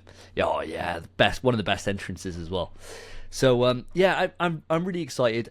Like Phil said, I just feel for Ryan Hulst. I really do. Like, I feel so sorry for him, and it's such a shame that they couldn't wait, you know, or do around it. I mean, like, it's going to take Batista a while to get into shape, right? Surely. So, I don't know. Who knows, right? Who knows? But wish Dave Batista all the best in this. But yeah, my heart cries a little bit for Ryan Hulst, just because I can't imagine how gutting that would be. You know, to put all that work in, to land this role, to be really excited about it, especially as he did the voice of Thor in Ragnarok and stuff, to be tied to the franchise anyway, Ryan Hulst, and then to get just a shit sandwich of luck. But just like hitting a brick on a bicycle, shit just happens, man. Shit just happens. So, Phil, over to you for your fact and your piece of quick news. Over to me for my fact. Well, this is a fact, but it's kind of like a self-imposed fact, because last episode, and if listeners and viewers, you haven't seen the last episode or haven't listened to the last episode, make sure to go back and listen or watch it, because it was an absolute banger. But Davey took us through a number of things that he's allergic to, and he has a lot of kind of anxiety around these things, and it affects you day to day, doesn't it? It puts you in an awkward position whenever you're going out for food, okay? And I want to keep along the same lines as this sort of narrative that you wove last episode, because I want to tell you something that gets in my way with food. So I've got to the grand old age of 41, and I'm not allergic to anything, but there is a specific substance which I have learnt to hate. And it's a really weird thing to get your head around, because it's not that I don't like it. It's not that I'm allergic to it. I just don't want to eat it because what it does to me and how I've been influenced over my life, a little bit like Stockholm Syndrome, where you're with someone who's kidnapped you and you start to get along with their kind of ideas and their thinking. I've inherited this hate for this substance through my dad, because my dad, I believe, doesn't like it, right? I'm talking, of course, about mayonnaise, right? So every sandwich in Greg's, apart from the ham and cheese, right? Every sandwich in Tesco's, apart from the plain ham and the plain cheese, has got fucking mayonnaise on, right? And most British kind of retailers, when they put like a little meal deal together, always got mayo on. So I'm vastly limited on the options I have for lunches. And it's been a real problem throughout my entire life, because I love food. I would class myself as a wannabe foodie. I go out and spend lots of money. It's one of those things in life that I'll always spend more money on food. I don't think I'll ever get to the limit and be like, feel bad about spending, £100 on a steak. I would enjoy that. I would think the steak's better. I would really enjoy it. But mayonnaise has caused me this massive problem through the entirety of my life. And I completely blame my dad, because I've tasted it in the past. It's not bad, but it just has this effect on me where I'm like, ugh. And I know I don't dislike it. It's just because I've been taught to dislike it over years and years and years. And I didn't move out till like 30s, I think it was. So I had 30 years of my dad telling me that something is wrong and something is disgusting. So I can't have mayonnaise ever. And sometimes it comes up in food, and I'm like, I can taste it. I don't dislike it, but I hate it. It's such a horrible situation that I've found myself in life. I tell you what, I feel sorry for you. I do, for mayo, because I remember when we were first like going out, we went to like Prague or whatever, when you were I don't know, early 30s or whatever, and I was 18. Yeah. And there you go, Spence. That's how you do it. That's how you weave in an old person joke there. And I remember you being like, no mayo to the people, right? And they couldn't understand me. Didn't get it. They just didn't get it. No. And at the time, I was like, take it or leave it with mayo. I was like, it's fine. Like, it's not that big of a problem. As I've gotten older, I love mayonnaise. Like, I fucking love mayonnaise. It just elevates anything from being dry and shit to just being moist. Like you can make the most, especially when you're on a diet or whatever, right? Like you can't really put anything too exciting on your food, but turns out bit of chicken mince with some mayo is quite tolerable. And so it's like, I can imagine it must be quite tough, like let alone outside of the sandwich game. So obviously sandwiches, they put it on there to make your sandwich moist, right? Well, they put it on to preserve it more than to make it moist, so then they can have longer dates in the supermarket. Trust me, I've researched this, right? Oh. That's the genuine reason why they would use a mayo rather than a butter. Oh, there you go. We learn something every day. It's an informative podcast. It is. Shame it's not about video games. But it's not where my knowledge lies, mate. No, it's about mayo. It's about mayo-based products. But no, I do feel for you, because that is like, it's a terrible thing to not like, because it's so common and it's everywhere. Literally it's the same everywhere. as when people are like, I don't like ketchup, and I'm like, well, it's a you problem, right? Like, but ketchup isn't automatically on things. No, but it's always the assumed accompaniment, isn't it? True. Really. True. Yeah. So it's like, but in Britain at least. Yeah, 100%. But I judge people when they don't like ketchup. And I think I'm starting to go that way with mayo. So if you're starting to judge me now? Is that what you're saying? Apart, it's the mayo that's come between us. Yeah, it's nothing that I've ever said in my entire life, right? Because I've definitely, had a couple of low blows from time to time, right? Especially when drunk, right? I don't know what comes out of my mouth when I'm drunk. But this is the thing to break us, mayo, right? Yeah. This could be it. Could be Okay. it. I'm only Look out. I'm enjoying mayo more as I grow older, especially then when you accompany mayo with something like you get like a garlic mayo, or you get like a mayo with sriracha in it, or like like a different variety of the mayo. Just I love all those other things, just not the mayo part of it. And the worst thing about it is I fucking love eggs. It's wild. Yeah, it's wild. I love everything that goes into mayo. Just don't like mayo because I know it's bad. Somewhere in here, the back of my head, it looks like that little devil. Literally, I don't think that's the reason my dad doesn't like it. He just hates mayo. No, I'll speak to you, mate, because I don't like mayo either. What? It's because it looks like cum. 100%. That's why. I'm telling you now. That's why I don't like it. I've had it loads of times. Like, it's like you said, I've gone my entire life knowing I don't like it, mostly because I just don't like the look of it. And that, it looks like cum. That is all it is. But I've had it, obviously, on things. I've had a chicken mayo in Mackey's. I've had meal deals in Tesco. It's fine. It's just fine. It just tastes wet. Yeah, that's all it really tastes like. Yeah, it doesn't taste like anything great. It's just doesn't wet. taste like anything. It just makes whatever you're eating a bit wet. And that's like, it's to the point now, my whole life growing up, I would take mayo off stuff if I was going somewhere. Now I can't be arsed. A spicy mayo, I'm game with. But it could also be any other spicy sauce. It's not the mayo that I'm there for, like you were saying, Phil. It's the spicy part or the garlic part. Those are yummy. Yeah, mayo, there we go. It's cum, mate. There is two upsides though to living a life without mayonnaise, right? So as I said, I'm a bit of a wannabe foodie in the sense that I love trying new foods, and I just love spending money on food and going out and having those experiences. So it kind of elevates everything because I'm so used to dry food, right? So when I have normal day-to-day food, I'm not just putting mayo all over it. So as soon as I go to a restaurant, everything tastes fabulous, doesn't it? Because it's cooked and it's seasoned correctly. So everything is even better because I've sort of gimped myself for so many years not having mayo, right? So that's point one, and I think that's a big bonus. But the biggest bonus is when I met my wife and we were talking through, turns out we've got nothing in common apart from one fact. We both hate mayo. Wow. But her reason for hating mayo is that she's allergic to it, okay? So if I did like mayo, we wouldn't be together because she would come out in a huge rash if I ever ate mayo. So there's a huge bonus for me for not eating mayo in my life. It's egg, it is. That's what sets her off. Eggs.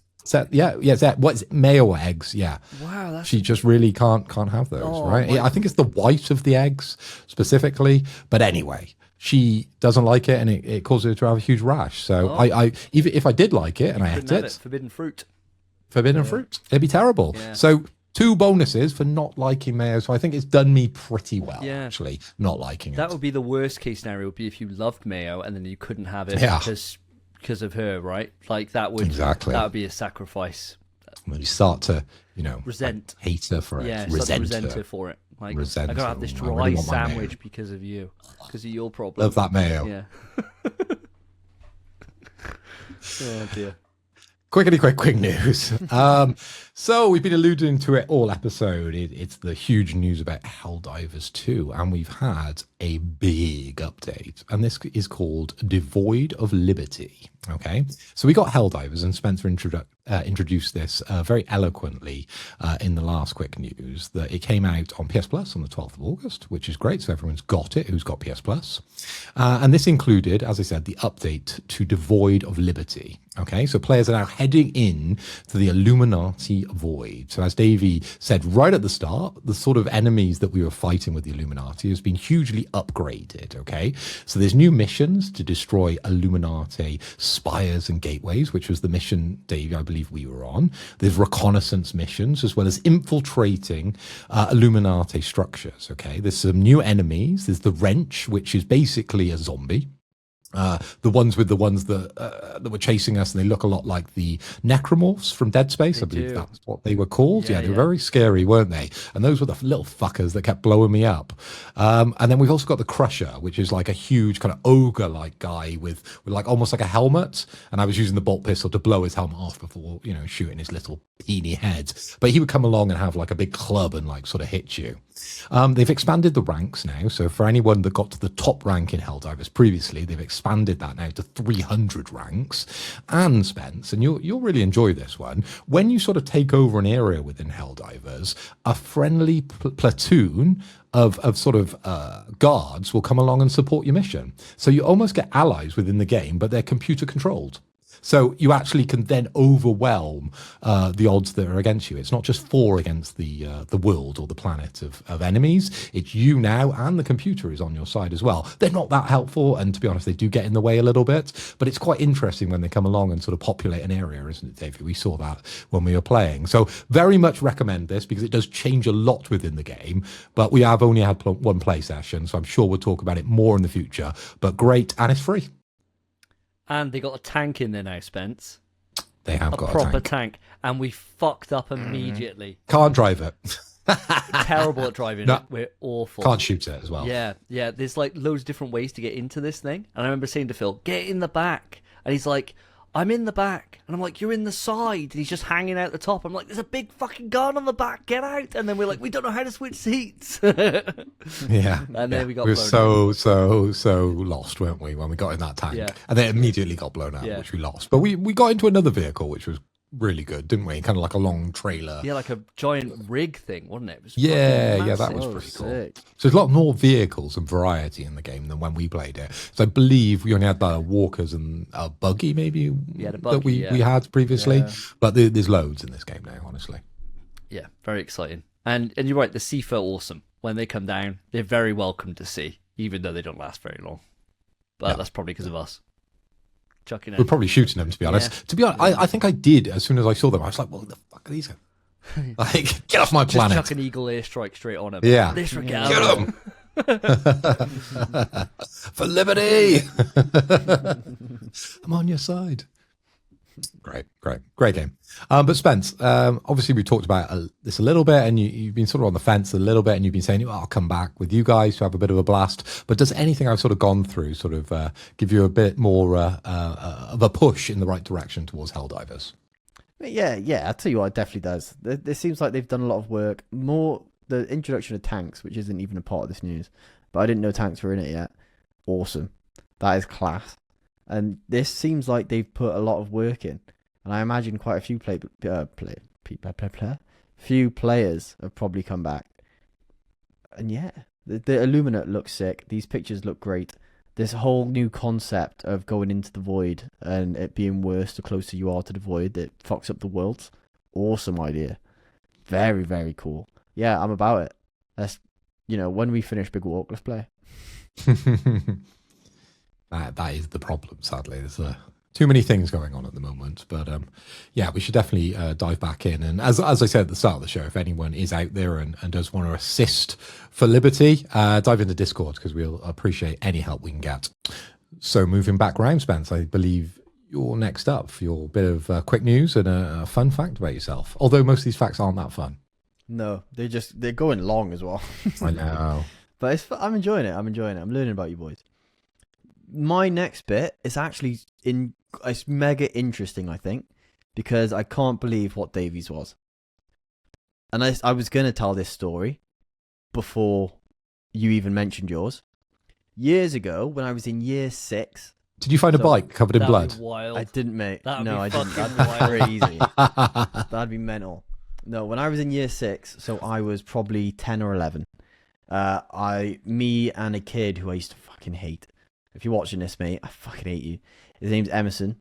There you go. Just chuck it out. Just chuck the name out. Yeah. Brilliant. Love that. Put him on blast. There you are. Yeah, he was nasty to me. He was always horrible to me. And he'd call up every day being like, am I coming around yours? You coming at mine? I'd be like, I don't want to shoot that. He's like, would you be an arsehole for? And he'd just shut my house. I didn't like him. But we went Tredegar Park once. Rode our bikes to Tredegar Park. There was like a little fair going on, whatever. I had a bucket. This is when we're leaving now. We're about to head off on our bikes. I had a bucket of cotton candy on my handlebar. And I'm trying to ride the bike. It gets a bit out of control with the bucket of... I think the cotton candy was going to fall off the handlebar. And I thought, I'm going to save the cotton candy. Rather than, try to ride the bike. and my back wheel turns and goes into my front wheel turns and goes into Emerson's back wheel. I flip and I land on my face and skid along the gravel, much like what happened to your sister, where it was her neck. This entire half of my face, so the right side of my face was gone. I looked like Two-Face. Oh, fucking hell. It was mank, and I literally slid for ages on my face, with like my whole body in the air, just my face on the thing, proper like a freaking like a TV thing. And I remember not crying, like all my face gone, blood gushing down. Got back on my bike with my cotton candy, rode home, and as I walked through the door, my mum goes, "What happened?" And I just burst into tears. And I walked through the door, and then it was just awful. And in school for weeks, people just stared at me. It was mental. And then when we started swimming lessons, which you do in year 6, I remember this girl called Jessica. She mentioned, she was just always like, "Can I pick your face?" Ugh, what a freak. Like, you know, like some people like picking scabs. Oh, what a and freak, stuff. bro. She was like, "I'd love to pick your face." And I'm like, no, thank you. I'm all right, actually. No, I'm okay. But I had no half of my face for like... Really? It was a while it took to heal, I think. Because even afterwards, it was like kind of scarry. A big patch here and a big patch here was still fucked up for like months. But I'm fine now. yeah, you've lived to tell the tale. I think the only thing that's like stuck with it is the top of my eyebrow is a bit fucked. Has been since then. That's what it's from. Oh. It's like a little scar on top of my eyebrow. Wow. And that's the only thing that's lasted, which is a miracle because I'd be ugly as sin if it stayed. But yeah, Bloody hell, mate. quick news. Christ. I mean, most people just listen to us. They've never even seen our faces anyway. You could have said, "I've got the most gnarliest scar ever." Get me to YouTube. And then you could get people to watch the videos. But, oh. They can come check out my little eyebrow scar. You can't really see it. Mostly the hair just looks a bit fucked. But, you know, there you go. If you want to see that, listeners, become watchers. Tune in. But anyway, quick news. So, for my next bit of quick news, lads, listeners, ladies, I am going to be discussing the new... It's a bit of a Marvel sesh, this, which, you know, everyone's excited about. So, the first bit of news, we have seen Wolverine plates and controller. There's a PS5 digital edition bundle kind of thing, releases on September 15th, and pre-orders go live. They're actually live now. I believe they went live 5 days ago, so we're a bit late to this. But, obviously, I've seen the plates and the pad. Boys, I assume you have. But let me know what you think. Davey, I'll come to you first. What do you think of the plates and the pad? I think both. Well, I'll start with the plates. The plates are fucking beautiful, I reckon. Like, if my PlayStation was like the newer model that could support the plate swaps, I'd be really considering getting these. Like, these would be the first plates I've seen that I'm like, oh yeah. Especially like the white and the yellow and blacks, because I know you can get them in grey as well, right? The grey and blacks. The yellow and blacks with like the slashes down them look so mint. And there's been pictures that people have put up since, which I guess just must be like promotional images or whatever. But you can see the underneath of the PlayStation through it. Like, they're not just there as like scratches, like as a, you know, as like a mark or whatever. Like, they're fully done in, and that is cool, man. So yeah, the plates look fucking incredible. The pads look great, but the pads are kind of what I expect them to be. So I was like, the pads are fine. They're cool. The plates are the thing that I'm like, oh fuck, they are nice. Like, really, really fucking nice. And if I could support them with my current PlayStation, I'd be certainly considering. In fact, I probably would have already pre-ordered them, because I think they just look lush. But the pad is nice, but I'm not getting it. Fair enough, mate. Fair enough. Phil, mate, have you had a chance to see these yet? And what do you think, you pre-ordering them? I have had a little bit of a look, the same as Davey, and I was wowed by them. But every time I see stuff now around plates for the PlayStation, it all seems a little too late, really. You know, it's something that I've been wanting for a very, very long time, for them to really lean into the customization options of the PlayStation 5 and the handsets and the DualSense edges. But unfortunately, they've all been so boring for so long, okay? It was only on Discord the other day, I believe it was Neb, shared a picture of his original PlayStation 1, or a PlayStation 1 that he had acquired, and it had the most awesome skin. It was so unique, right? We miss those things, right? Yeah, like my PlayStation is so boring. It's just white in the corner. And I've never loved the style and the look of the PlayStation 5. I think it's a really butt ugly console. I've grown more to like it. I much prefer the older consoles, which I've got displayed in my office. But the PlayStation 5 just needs a little spice, and that spice is now coming to us, okay? So you've got the yellow edition, which, Davey, you are right, by far is the better version. And that's available for the PS5 Digital, which is the new style PS5, base PS5 that you talk about. And then you can get a PS5 Pro version of it, which would fit my Pro that I have in my living room. But you also get the silver version, which is just for the Pro. Even though, in my opinion, and probably your opinion, it's the lesser version. I don't know why you would want the silver one. But anyway, there's a distinction between the two, even though the yellow one fits on the Pro. It's not like the yellow one's for the base model and the silver's for the Pro. No, the Pro, you can have both, right? But again, I don't know why you would have both, but I think if you're going to opt for one, you would definitely have the yellow.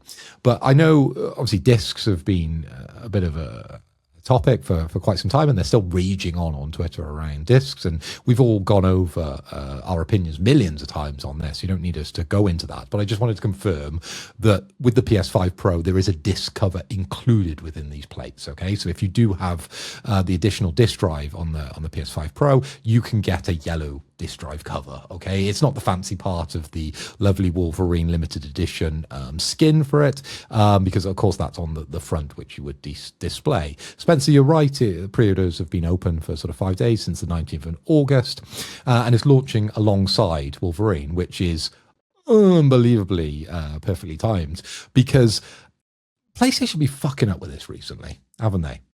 So they put together a fight stick, and they were like, this is coming for Marvel Tokon. And it got us all hard as fuck, and we were all just wanking each other off about this stick. Who's going to buy it? Who's going to buy it first? I want to touch your stick. I want to touch your stick, right? We had that conversation for weeks leading up to the launch of this, and then they were like, ooh, it's delayed, right? And now we're kind of past it, and we're kind of used to playing our own sticks, right? So we'll just play with our own sticks. That's fine, right? So I'm hoping the same doesn't happen for this, because that would be ludicrously funny, wouldn't it? Now, that if Marvel Wolverine comes out 15th of September, we've all pre-ordered it. I've got it from Amazon. Got it for 50 quid. It's been great. Amazon, got to watch the prices that go up and down. I believe I got it like 5 quid cheaper than yourself, Davey. But equally, there's bargains to be had in physical discs, not to go back over the physical versus digital, but they are available and they are out there. But my point that I'm trying to get to is I really hope that these skins or these plates do come out at the same time as the game, because it would be awesome to have the new game and the new plates and have it all dressed up in your living room, and it would elevate that experience, which I think it will do for a lot of people. Will I be buying it personally? No, I will not, unfortunately. As much as I do love them, it's just one of those things. I just wish PlayStation has lent more into the customization for DualSense Edge, because that's the handset of choice. I never buy any of these custom handsets because I never use any of the custom base handsets. I use the Edge. La-di-da, right? Fair enough, mate. Fair enough. I'll tell you what, I disagree, boys. I prefer the silver one. Oh, Really? I don't want any of them, but I prefer the silver one. I think it's like, for one, the yellow's a bit too much, I think. Oh. It's a bit too much, mate. That's such like a bright fucking yellow. I don't want that. It's obnoxiously bright yellow. And my console's like next to my TV. It's not underneath in like a separate section. Mine's touching my TV, really. but what if you played Wolverine on Tokon as well? Then he would. And the Wolverine game is good. I'd get Because that's up for debate, isn't it? There's a lot of discourse around Wolverine, looking very linear on Twitter. But of course, it's just PlayStation at the moment. Everything is fucking negative on Twitter. But yeah, imagine you were a big Wolverine fan, Spence. Come on. I am a big Wolverine fan, mate. I like Wolverine. Not big enough. Well, tough shit, mate. I'm not getting this yellow fucking thing. I think the silver one looks nice. I think it's also, unlike you, Phil, I love the PS5. I think it looks beautiful. I really think it's like the prettiest console I've ever seen. Other than maybe my favorite design is probably Slim PS2 because it's just so small, so cute. But yeah, if I was going to get one, it'd be the silver one. I'm not going to, obviously. And I think the silver pad's nicer as well. I think the pad's like the laziest thing I've ever seen. But then what else are they supposed to do? They're fine. It's like the James Yeah, Bond they're fine. fucking debate all over again. They're fine. There's nothing outrageous. It's not like, and we always go back to this, but it is just the prime fucking kicking boy for this kind of thing. None of them has been as bad as that Death Stranding 2 controller. Right? No, like, shit. that is the Yes. worst thing we've ever But seen. I haven't bought the Death Stranding one, and I fucking love Death Stranding. It's terrible. I've bought most Death Stranding things, Yeah. right? Not the pad. No, the pad's No. fucking dog ass. But I think it's fine, right? It's fine. If I was in the market for a new pad, I wouldn't be opposed to getting the Wolverine one in either silver or yellow. But I don't think there's anything wrong with saying it's too on the nose. I mean, if anything, Yeah. it's better than the Xbox pad they did for Wolverine. Do you remember that for the Deadpool Wolverine movie, where it's just the fucking ass on the back of it? Do you remember that? Yeah, I do remember that. Yeah, had That's to grab his ass. yeah, that's where you designed it too much, I reckon. So I'd much prefer this than the other way around. Yeah, the only issue, I can't imagine having the pad without having the plates. I feel like the only way I'd ever get the pad is to match my plates. But then, I don't want the fucking plates. So it's fine. And yeah, it's also, I think it's wise to release, probably not, it's beneficial for the consumer to release the plates after the launch of the game. Whereas it's probably not beneficial for them. Because if people don't like this game, or they're done with it as well, then at that point, I don't think it's going to sell as well as if it was like same day. But it's alright. It's fine. I'm glad to see they're doing it, is what I'll say. The plates are nice, and I want to see more of them. It's a shame they're really doing it this well, this late. Really. It's a bit too late, I think. But fair enough. To each your own. Well done, Sony. None of us getting it, but well done. But that's not all for our Marvel news. Moving on from Wolverine, there's also a bit of Tokon news, mates. So, this is kind of not really news, it's a possibility. It's kind of a rumor, but with a bit of, there's a bit of smoke with this, and with this smoke, there's fire. So, data miners uncover 5 possible DLC characters for Marvel Tokon Fighting Souls. And now, before I go into this, because I don't think I list it off, I think we just talk about it. Have you guys seen these leaks? And have you seen, there's other leaks as well that I've seen. I hadn't actually seen these ones. I'd seen different leaks.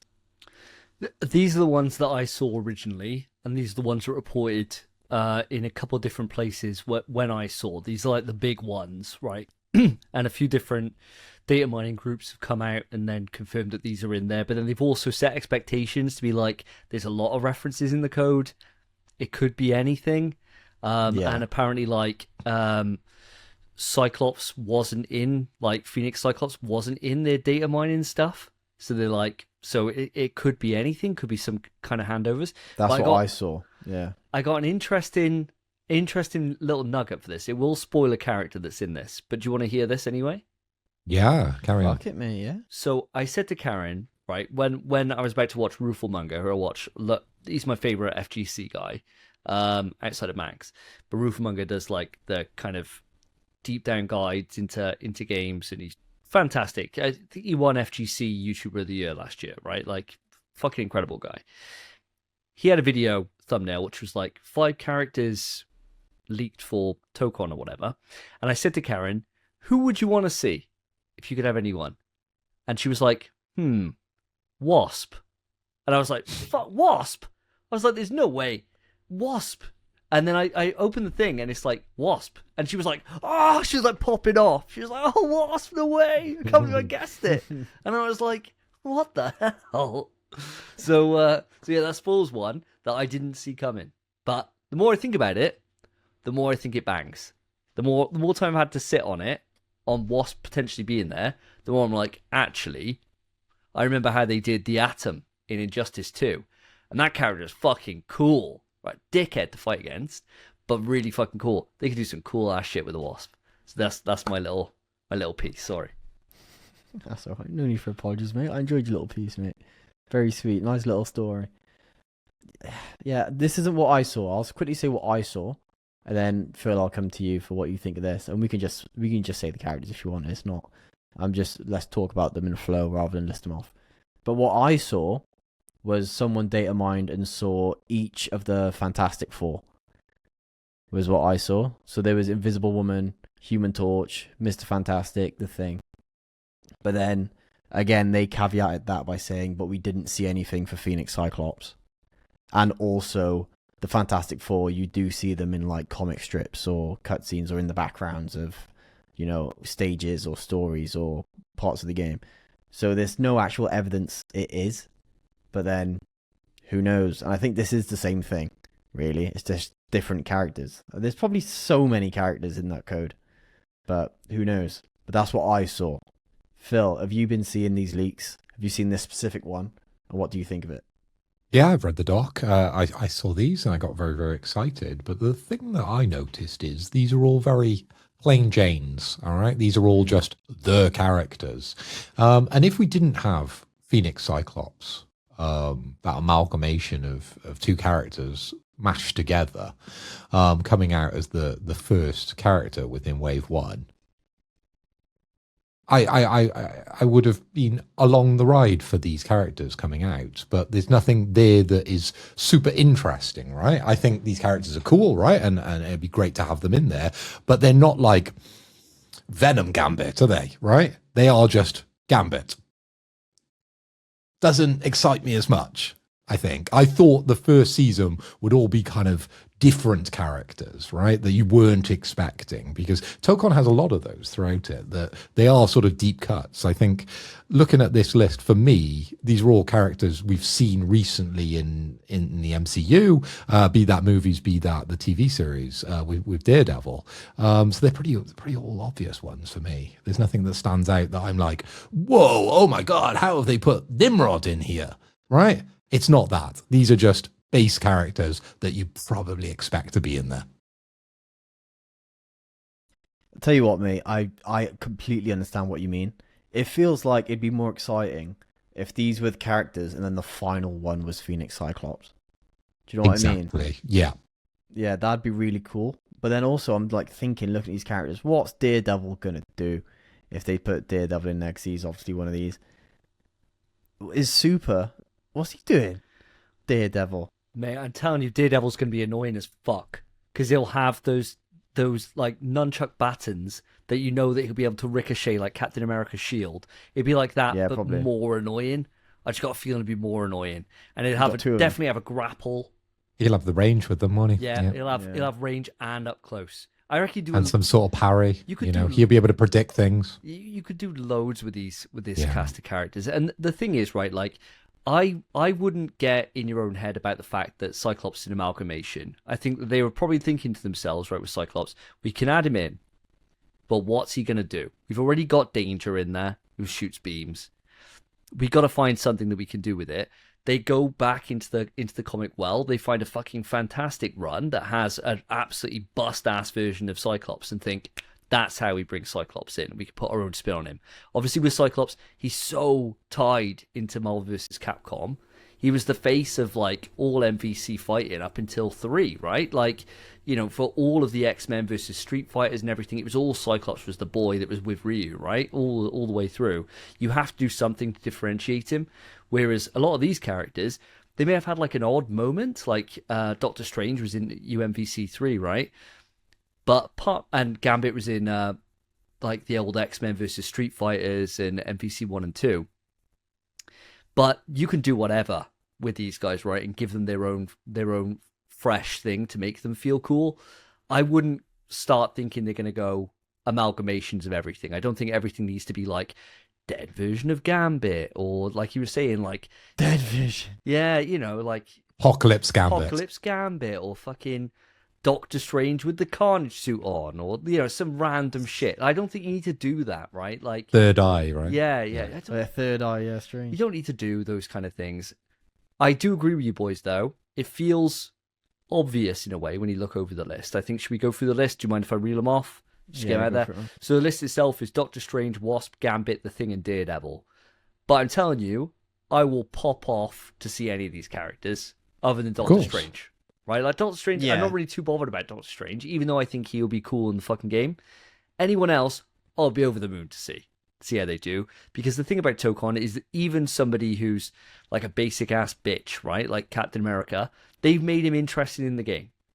So if they can do that to Cap, they can do it to fucking anyone, right? Like, they really can, and they make everyone feel so unique and so cool.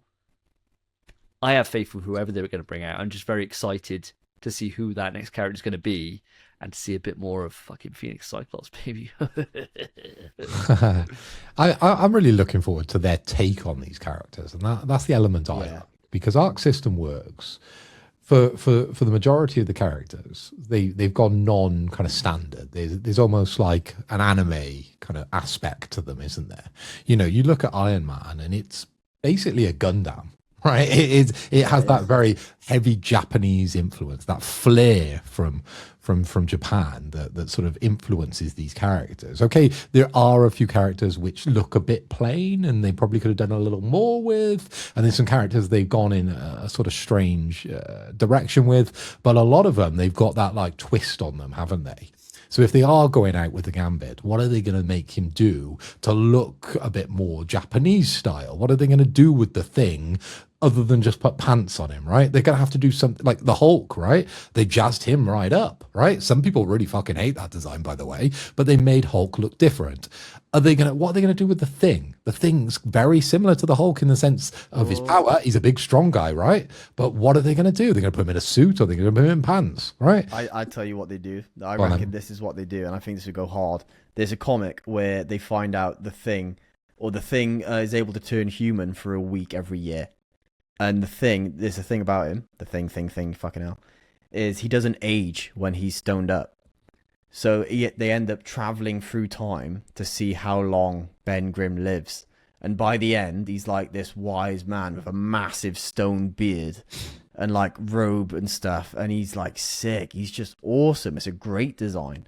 I'd love to see like a twist on that, like old man Thing. I want to see him just in. Well, like Sifu, he like ages throughout the match. Sifu, every time you knock him down, he gets a bit older. I just want to see him just in a suit, dude. Like, I'm hoping that like the next DLC like suits they bring out is going to be like Hulk as like Mr. Fix-It, right? Like, and just have like his suit on and stuff. Of course, you're looking forward to DLC with skins, Davey. Oh man, I love this because you've got a bet on it. Yes, but the skins so far have all slapped. I think we're all in agreement so far. Those skins they gave away, Storm, that they had in the Storm one's so good. The Legacy Cap and Iron Man suits go fucking silly hard.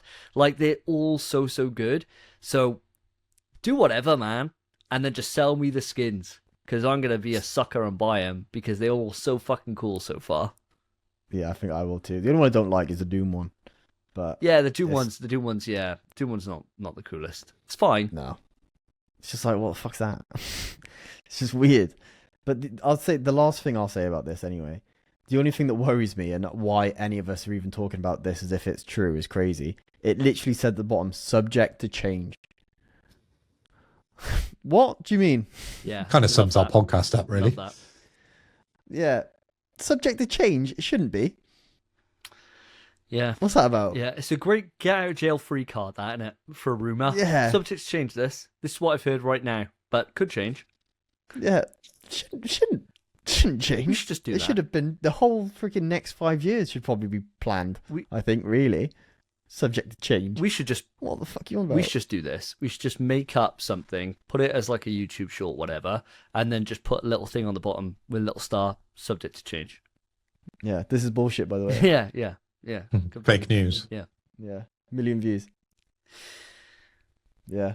But yeah, nothing else to say, boys? Nope. Good shit. All right, so moving on. I think, who did I go to? Was it you, Davey? You went to Davey last time.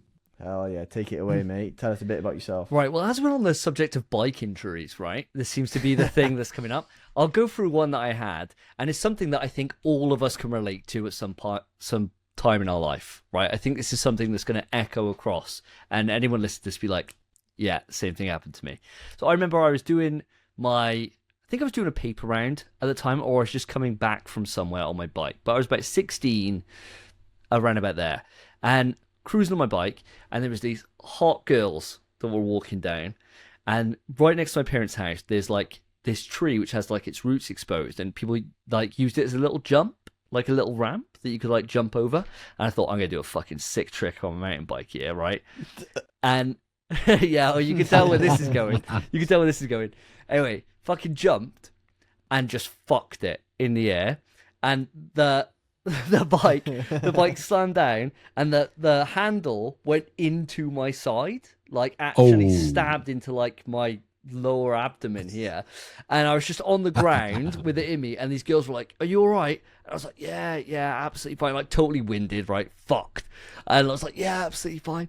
And they walked off, and I remember just like holding it together, and I remember thinking to myself, hold it together to get around the corner. And I got around the corner, I was like, oh fuck. And I remember just lifting up my top, and there was just like this ring where like the fucking handlebars had been. There was like a little bit of blood, and I looked at my knee, and my knee was fucked, and I was just like, oh, and I just like limp home. Just limp back. The bike's like fucked, you know, like with the steering wheels like turn round to the left or whatever. Oh yeah, the wheels it's like totally fucked. I'm just like, oh. But I remember just walking up like as if I was absolutely fine. Just got up, yeah, no worries, girls. Yeah, cheers. And then as soon as I get out of my shot, and single. Yeah, as soon as I get out of my shot, it's like, oh fuck. Quick news. Not going to give the girls a shout out? Oh, I don't know who they were. I never saw them. Well, you don't remember them? No. I think you avoided them after that. Well, they probably avoided me. Yeah. They're probably like, "Did you see that guy just absolutely fuck it, thinking he was cool?" Shit. Yeah, absolutely ate shit, dude. They were probably like, if he had landed that jump, Jesus I'd be Christ. stuck in his car. I'd be dripping. Yeah, I'd be wet. Yeah, unfortunately. Like a fish. Yeah, no. Well, that reality never happened. There's some reality out there. I landed that perfectly, right? Like I know. Imagine how your life would have gone. It could have gone anywhere from there. Never mind. So, quick news. So, Horizon Hunters Gathering. Oh, I can hear the collective sign of absolute disgust across the internet, because this is very much how I feel about this project. I remember when we first saw the looks of it, I remember saying on this exact podcast, what the fuck is this? Like, absolute pile of bollocks. Well, apparently, it's being rebooted after negative playtest feedback. The new plan is to remove the live service component completely. Now, Gurilla Games, and this is the thing that's absolutely shocking on this, right? I'll read this verbatim. It's from Bloomberg. Gurilla Games, the Amsterdam-based PlayStation subsidiary behind the Horizon franchise, has been working to reboot the game since June, said the people speaking anonymously, because they were not authorized to talk publicly about the project's future. Following poor feedback in private testing earlier this year, the plan now is to strip out the live service component and turn it into more of a traditional cooperative multiplayer game with a story mode and a far smaller scope. Now, the crazy thing is, this isn't some tiny part of the studio. Apparently, the majority of Gurilla staff were moved to this game after wrapping Horizon 2. Fucking hell. How many times are we going to let PlayStation get away with this, right? Like, Herman Hulst, I remember saying this fucking ages ago, right? And it very much feels like, and I get shit for this online whenever I say about, like, Xbox Game Pass, right? I was fucking right about it all along. Terrible idea, right? Never going to work. Herman Hulst, when he first came in, and we had the first rumblings that they were moving to a live service, I was like, this is a mistake. It's going to all end up in fucking tears. It's a fucking terrible idea, blah, blah, blah, blah, blah. The more that we've come out, like, obviously with the failure of Concord, RIP, and all the other shit that's happened, we've all been like, Herman Hulst has to go, right? Like, he has to go. For some reason, he's still hanging on there. Like, he was originally, like, the head, and then he was bumped down. There was another guy. Was it Hiroki Toki that was put on the same level as him? And then Hiroki got upgraded even more? I believe so, yeah. Something like that, right? I'm doing this off the dome. But some reason, he's still hanging on there. And this is the studio that he was running before with such fantastic franchises as Killzone that they could be doing, and fucking Horizon, which we're all eagerly awaiting Horizon 3, because that ending of that second game was fucking brilliant, even though the game's got problems, still fantastic. And yet here we are. They moved most of the studio on to a game that was objectively shit, and looked worse than the mobile-only game that was shown at the same time. What the fuck is Herman Hulst doing, boys? What the fuck is going on? Now, Phil, you're a fellow Horizon fan the same as me. I can't remember if you were as negative on the first viewing of Horizon Hunters Gathering as I was. I'd like to know your thoughts on all this. I don't think I was as negative, but I still think I had concerns, okay, around this, because what we were seeing was a bit of a departure from what we're used to with the Horizon IP. Of course, it's set in the world, but the art style seemed to have a little twist to it. The characters you were seeing didn't seem familiar, and it didn't make me want to invest my time in this. Much like the other game we were just talking about, right? That one seemed to be much more along the same ilk as the Horizon 1 and 2, but this one had a bit of a departure, a bit of a change to it. And as you said, it was much more focused towards live service. And unfortunately, this is the poison chalice that has now been passed around all of the studios at PlayStation because they've had so much pressure from management to move into this space, and it's ruining studios. Now, if Gurilla has had the vast majority, as you've said, of their staff working on this, what a waste of time, because that investment in time since reworking it since June, it's a very, very long time. That money is zero, right? That investment is basically zero because you're going to have to go through and now retrospectively rework this game. And we know how that always goes. We know how that goes. It's never going to go well. Let me tell you now. Let me look into that crystal ball. It's never going to go well. I can't imagine any universe, like Doctor Strange. We were just talking about Doctor Strange, right? Yeah.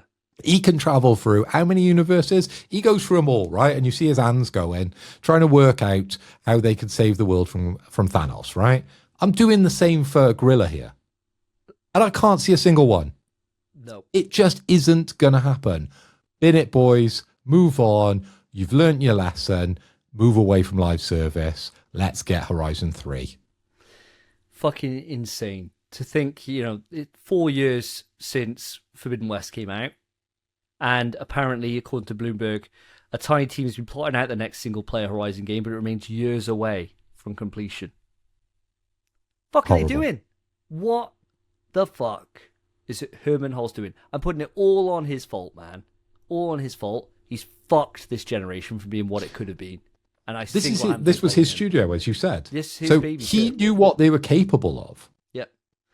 Let's get the team that outside of Polyphony is most known for its technical brilliance, right? Created the Decima engine, created arguably one of the best looking games of this entire generation in Horizon Forbidden West. Let's get them. Let's put them on a fucking live service, shit looking Horizon spin-off. Fuck are you thinking, man? Let's give it an anime touch. Let's do that. Make it look like Fortnite. Should we go back to the well? Make Killzone. There hasn't been a great single player FPS from PlayStation in fucking forever. Should we do that? We can put loads of resource into it. No. How's about we make this fucking shit house for 4 years with most of the team? Brilliant, Herman. Cheers, mate. Thanks fucking lot. Spence, what do you reckon about this? I can't believe it, man. I can't believe it. I can't believe it's gone the way it's gone, but I can't believe that was ever their plan.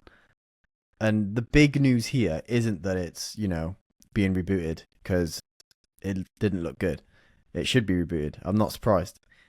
The fact they moved pretty much everyone over to it and left just a handful of people, idiocy. I can't believe they were like, yeah, okay, we'll do that, Herman. What are you on about? Did he not? Why is everyone scared to speak up to their boss, apparently? Kick off? It's unbelievable. And Horizon 3 being years away, that's fine. I don't yeah, I know you don't care. I know you don't. You don't like Horizon, that's fine. I know you don't care. I don't give a shit. Plus, we've got other shit to play, man. I'm trying to walk big, you know what I'm saying? So it's fine. But, yeah, I can't believe that. However, the idea of this reboot being a cooperative, smaller kind of scope thing, I'm a little bit more on board now. I'd prefer. Fuck me, mate. I would prefer like a little co-op experience with a small scope that's just fun for a few hours, maybe like 12 hours. Play it with your mates. Could be Dude, fun. You and me have lived through what happens with this when we played fucking, what was it? Suicide Squad killed the Justice League. We played the remnants of what Yeah, the same happens when thing this follows happened, through. innit? It's not good. It's not good, dude. So bad. Cutscenes were fun. Yeah. The first half of the game was at least inventive, and then it just fucking petered off. You beat the boss, then it's like, right, so the rest of the game, you've done 10% of the game. The rest is doing that same final fight 12 more times. Brilliant. Which was ass. It was an ass fight as It well. was terrible, yeah. Awful. Can't believe that game. Yeah, actually, you're so right, mate. I'm on your side.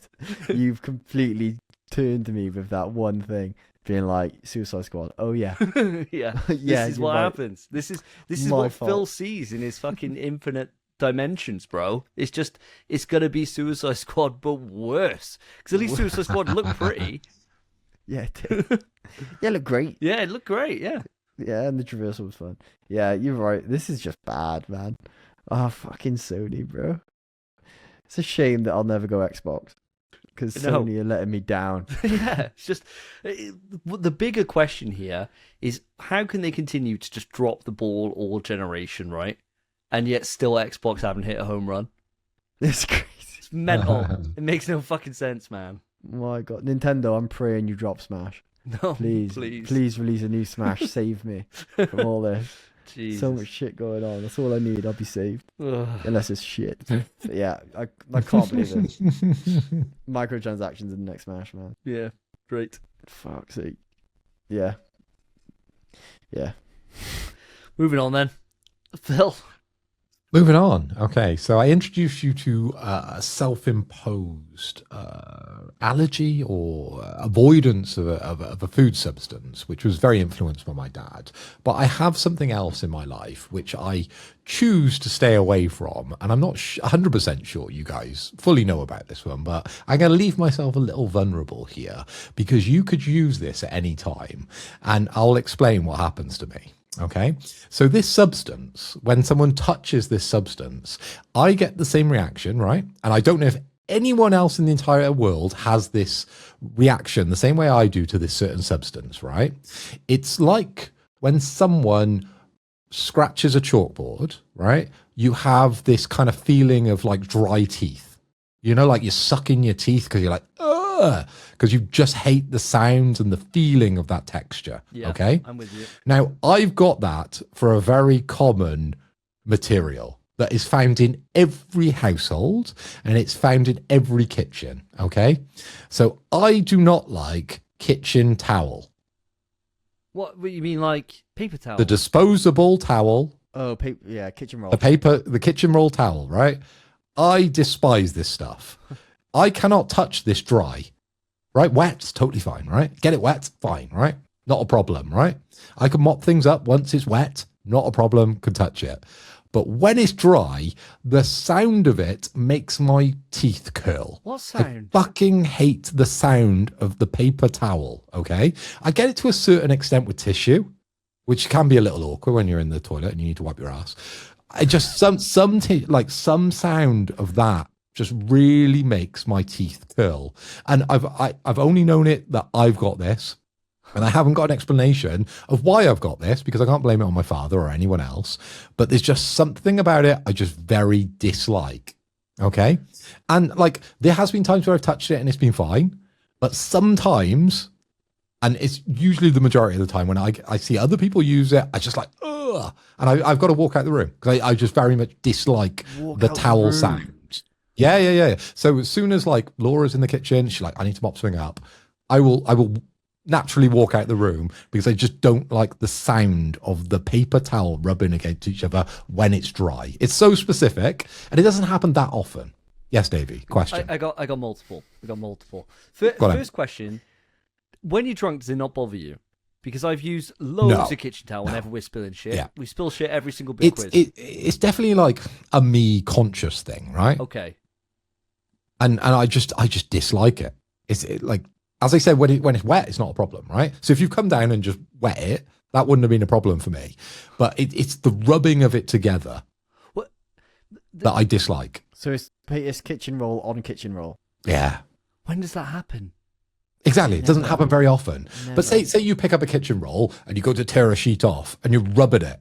It's that just I didn't even know, like thinking about it makes me like I didn't know there was a sound, right? Like 'cause rub there it is, together. like- It's, Yeah. it's like a little gravelly little. Oh, I little don't even. I haven't even noticed this because I know the feeling you're on about because I get it from like I think it's a really common one, but you know like pool floats when someone rubs Yes. those that squeak that Oh, goes right, through okay. me. I'm like I don't mind that. like the squeakiness of a pool float. Yeah, just yeah, goes yeah, through yeah. me, right? I just don't like that for some reason. I don't mind chalkboards. That's not a problem either. I don't want a chalkboard. That's fine. Yeah. Have you tried different brands? Just to see if maybe that makes a difference for the I kitchen roll? haven't Like a haven't Bounty, subjected It's a super myself. soaper upper, right? Or the plenty, right? I haven't got a bunch of Plenty. different ones, Yeah, right? maybe try, yeah, maybe yeah, try yeah. these out. Maybe Maybe I need to do. maybe yeah. this is what it. Maybe it's what it is. Maybe if it's like if it's the Aldi standard one, maybe you're like can't have that one. We got to spend the money and get a bounty. Maybe this might be something that you can avoid in future. I just don't understand why you can't use a wet cloth, right? So like a normal cloth that you would have in your kitchen. Why wouldn't you just use that, right? One that you don't throw away. Because then you have to drain it after. You have to like go No, and well, not a drain it out. problem. Whereas you could just chuck it straight Drain it in the bin. sink. You just chuck it straight. in the Yeah, bin. the disposable ones, they're just awful. If it were like if I didn't have a wife, I could be a bit more mental and not have this in my house at all. But I'm trying to be normal, and that's why we have it in the house. But it makes me feel awful whenever someone else uses it and rubs it. But they're not rubbing it together like this because they're not doing it on purpose. It's just when they use it, before they get to the point of touching something that's wet, I don't like the sound and the feeling it gives me. I got an idea of. So bizarre. It's weird. It's a weird one. I can't explain it. I've tried to psychoanalyze myself throughout my entire life and think back, when has that happened in like my childhood that's really affected me? When has it come up? When did I start hating this sound? Because I'm sure there's been times in the past where I've just used it and it's not a problem. Sometimes I found myself using it. It's not a problem. It's just a weird thing. I know what my big quiz is going to be. It's just going to be called the shit sandwich, and it's either a choice of you have A wet you get something pool nice, float. you get something nice in the middle, right? So you get a shit sandwich is always something bad in the middle, isn't it? I got to think of two nice things, and in the middle you got a choice between like a sandwich full of mayo, or you got to sit there while I rub paper towel together. Be my worst nightmare. Those two things. There you go. Yeah. This in mind. Crazy. Like everything else in life, I'm pretty down with. But those two. Yeah, those specifically. two things specifically are just awful. The problem is with you admitting this now, the devil's heard you. So when you head down to hell, your torture is going to be mayo sandwiches and kitchen roll. Which, to be fair, Kitchen roll. I would definitely take your hell. Like, that's much better than spiders, right? Like, It's much better than Spencer's hell. Yeah, Spencer's Yeah. skulls. Spencer's is just skulls will- chasing yeah, you yeah, around. Fuck that. Fucking hell. Yeah, you'll help. Over and over with a machete, fucking hell. Where Phil's there eating mayo sandwiches. We'd be about jealous. that? We'd all be jealous as hell. Jealous as hell. Carry on though, mate. What's your quick news? Quickity quick news. And of course, we've got to address the elephant in the room. And that elephant is the big, fat, juicy elephant called Phantom Blade Zero. Because recently, and not a lot of people watched this. And if they did, they would have seen the absolute fucking outrage on YouTube because they were flooded with comments all around the no disc, no buy situation that we find ourselves in with PlayStation. So they had this state of play, Phantom Blade, which was a dedicated state of play lasting around 20 minutes where they showed off lots of different elements to do with Phantom Blade. And they very much killed off it's just a boss rush Souls-like concern that a lot of people have had by looking at the things that we've had previously on this game. It looks spectacular, it looks dark, it looks moody, but we all thought it was just going to be another kind of Souls-like, but just like a boss rush. It was just not going to be what we wanted, okay? And what we got confirmed, that it's a considerably more kind of RPG exploration. There's depth in the kind of build that you can go through, and you can go into the amount of weapons that there is. There's like 30 different weapons. There's like 25 different secondary weapons within it. And within the state of play and the 11-minute a company video that we got as almost like a pre-release trailer that we got with it. It showed a ridiculous moving carriage battle with a boss. It had some rapid parries, and the game's extremely fast combat, okay? It confirmed that, I know a lot of people out there are going to go, oh my God, he's in the game. Donnie Yen is involved in it, and he's involved in a meaningful way. He's a very important, influential character out in the Orient, and he's in this game, and people are loving it. Of course, it launches on the 29th of October 2026. It's coming to PS5 exclusive to console, but it's also coming to PC. It was moved back from the 9th of September because everyone's getting away from September for some strange reason.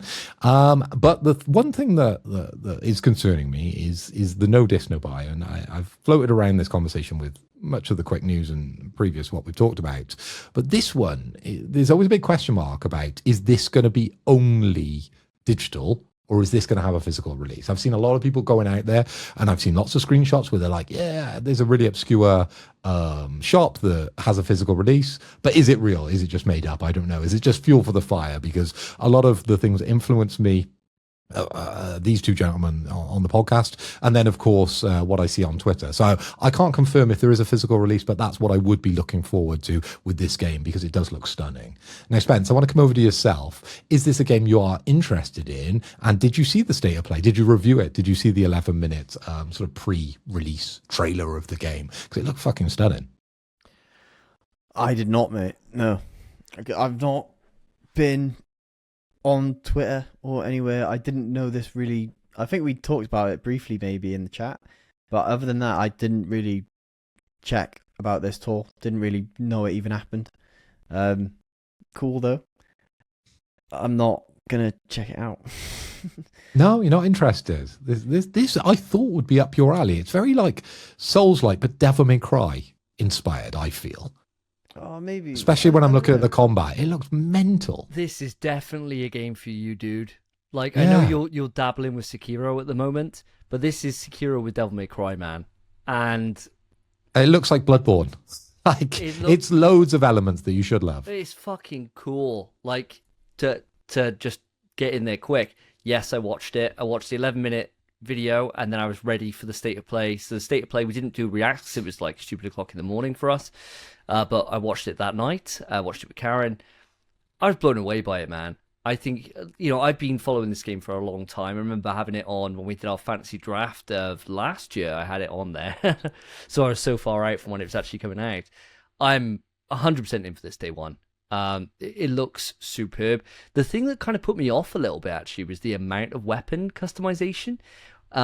Loads. Yeah, so much. It's like so many different options. But then the cool thing about it was they were showing like how you get these new weapons, acquire them, yeah. You acquire them, and then you can put your points into them, and then you can remove them at any point for the new shiny that you get. And I was like, okay, well that helps. Like when you kill a boss that uses an item, you get that item basically. And that's the kind of progression that you get throughout this game. And they showed like cool stuff like this like fucking hellhound flame gauntlet thing that he was like just murking all these guys with, and I was like, well, they've gone balls to the wall. And that 11-minute trailer where it showed on that horse and carriage was so out there. I was like, crazy. Whoa, this was cool. This is like a really cool fucking set piece. So I'm vibing with this straight away, 100%. This is definitely up my alley. And Spence, you should watch this, because I know you got this anti-samurai thing at the moment, even though you're playing Sekiro. You'd like this, mate. I haven't played it again since last time. I'm keen for it. Anti. But yeah, just fucking samurais, man. I can't be arsed. I've done it forever. There's a cool game mode in this though, which I think you might vibe with. I think I'm glad it doesn't unlock straight away. It's like a new game plus thing, but it's like called. Is it like 66 Days to Die, something like that? Phil, do you remember this? But it's basically you've got 66 lives to see the game through. And that's it. And if you don't do it, because that's how long the protagonist has got left to live, is 66 days. And so it's his story of trying to like tie up his like revenge arc or whatever in 66 days and the time he's got left. Because he's been given like a mechanical heart right at the start after stabbing his mate or whatever. And so he gets this heart that's only going to last that long. So he's just on this revenge mission to close all his fucking problems he's got. And yeah, this mode is 66 days, and this apparently sets it on the hardest difficulty, which apparently is rock hard, and then you've only got 66 days, 66 lives to do it, and that's it. And I was like, oh, that sounds fucking fun, especially like if you goated at it at that point. So I was like, it's ticking a lot of boxes for me. Definitely ticking a lot of boxes. That Elden Ring, think about when I beat Elden Ring, I did not want to go back to it at all. If it had like a certain, like 100 lives you have to beat it again, and like that gets less every time you NG plus or something, yeah, that'd be immense. So that is just a good idea. That's quite nice. Maybe I'll watch this. Maybe I'll check it out. The issue is, I know you guys think, oh, it's got to be one for Spence. I don't really like Souls likes that much. I like Souls games. And then the DMCS games, hack and slashes, I just kind of like DMC. Or like, I suppose I liked Bayonetta a bit, not enough to ever actually finish it. I know it gets batshit. She like rides a rocket or something to the moon. I don't know. Mental. It's platinum in it. And then Darksiders I liked as well. But that one's, again, never finished it. It was alright. DMC's the only one I've ever been like, yes, this is it. So it's like, yeah, seems like a bit of me. But really, I just want like puzzles, man. Well, I didn't see any puzzles in this. No. It looked just slashing shit, and it looked fun. Yeah, I'll give it a look. Yeah. I'll do my homework and I'll come back next step. Good man. Good man. Are you picking this one up, Phil? If it does have physical, would you get it? I'm not sure if that's the thing that sort of determines whether I will buy it or not. I'm just interested to know if that has influenced it enough to have a physical release or not have a physical release, considering the current situation that we find ourselves in. So that's why I posed the question. But as of yet, I don't understand if it does or if it doesn't, but it is something that I do really want. I think if it has a physical, I will definitely buy it on PlayStation, but I'm thinking if it is just digital only, I may as well these days, considering the bullshit that Sony has come out with and actually confirmed now. I'm much better off buying it on PC. I have a great PC, so why wouldn't I buy it on PC? I'm not bothered on trophies. Fair. So it's whichever price you get, it's the cheapest, right? Like that's PC then. What to decide it. But yeah, I mean, it being digital wouldn't put me off. Wouldn't put me off. No, for you, because in those rose-tinted glasses that you look through, very much for PlayStation. Let's be honest, right? All these people spamming this fucking chat are liars anyway. They're all fucking liars because the data comes out every single time, and it's any time there's an opportunity for physical or not. I think I saw a stat. I didn't include it in the show. It was like the amount of physical game sales was down by 83% from last year. It's like, you're all fucking liars. Like, I actually do buy a mixture of physical and digital, right? But a lot of people are going on there whining about it and just buying digital anyway. Fucking get over yourself, man. Like, but that's all down to the way Sony sort of calculates digital sales, don't they? Because they include a lot of things that you wouldn't class as a sale as such within those metrics. This was a stat I saw, which was physical game sales boxed compared year on year to the year before. Down 83%. It's like, that seems like a huge amount, but that's for Sony to tell us and for us to accept. I've got an idea I agree everyone is full of shit with tweeting this. I think you should need to verify yourself by posting a picture of your PS5. Do you have the physical or the digital edition? If you have a digital edition PS5 and you're posting this shit, you can get gone. In the bin, mate. In the bin. I think people just need to be honest, right? Like, it's going to be one of those things that it would suck, right? As I've said loads of times before. But I admit, I'm slowly becoming more of the problem, right? Because, like, sure, I pre-ordered the Wolverine physical, but I bought Tokon digital. It's like, I roll the dice between the both. But I'm not going in there spamming the fucking chat. And I'd probably buy an O more physical than most of these fucking dicks in there. But I'm not fucking spamming the chat. People just like to moan and bitch about shit. Just fucking get over it, like. Just fucking... If you got a problem with it, don't buy PC games either. Fucking... Yeah. Well, just buy a Switch. That's a strange argument. Well, it's digital.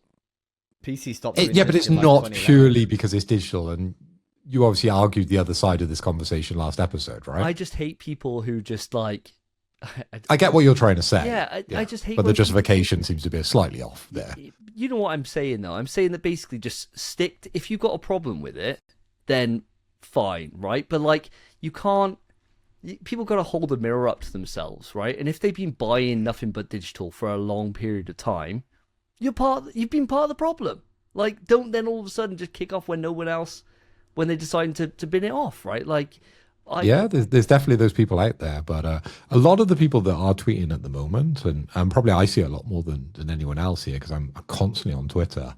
You are getting those people that are doing the PlayStation blackout at the moment. I don't know, you probably have heard about this, I saw right? that, yeah. And they are posting a picture of their PlayStation unplugged, and obviously it's a physical version with their game collection. So there's a lot of that going on at the moment. I'm not promoting it. I'm not saying it is the right thing to do, and personally, I don't think it'll make any difference, but it makes those people feel better, and that's cool, right? And that's up to them, and it is a way to sort of show collections, and obviously I like physical collections, but that is a thing that people are doing, and I will say that they are showing the PlayStation, and it is a physical disc version of a PlayStation, okay, in those photos, because it'd be very ironic if they showed you a PlayStation which was digital, wouldn't it? That'd be funny. You know, that would prove your point that they are assholes, okay, and they are just here for the argument. If we saw a massive spike in terms of physical sales, that's what's going to send the message, right? But people aren't. So, I mean, we'll see. We'll see. We'll get the data out. We'll get the data out in a few months' time, and we'll see. I at least do buy a bit both. I like to swing on both sides of the fence on this. Becoming a bit more digital as time's going on. You're AC/DC. I am, mate. I am. I like to, whichever way the wind blows for me as a consumer. I like physical for my single player stuff. I like digital for the boys. I like digital when I can force Spence into playing something. Yeah. Beauty game share, mate. Yeah, beauty Which is going bye-bye in PS6, boys. Dude, 100%. Bye-bye. 100%. Yeah, it definitely is. That's been a long old fucking news, isn't it? Long Best old part of the news. show, mate. Very true. So I suppose, Spence, we pass it over to you now to deal the first judgment for whose story you didn't like the most, right? Sure, yeah, okay. So let's remind ourselves first, shall we, and remind the listeners. So mine, I think I remember all of them, so actually I'm going to try and say everyone's. So mine was my fear of death. Yep. And then me falling off my bike and scraping my face. Yep. Davies, yours was your sister falling off a bike because she hit a brick and losing like her neck. Yep. Tearing her neck to bits, and then you ditching the bikes and having a little cry. Even though nothing really happened to you, mate. Grow up, man. And then your second one, what was your second one again? Hang on, I know it. To be to remind Don't know you. it. Second one was trying to impress a group of girls. Oh, Taking yeah, the yeah, jump on the bike. and absolutely Yeah, fucking handlebar it. to the ribs. Yeah. Handlebar to the ribs. Phil had mayo and paper towels. Yeah. Don't even say those words to me. Ugh. Horrible. I'm gonna go with.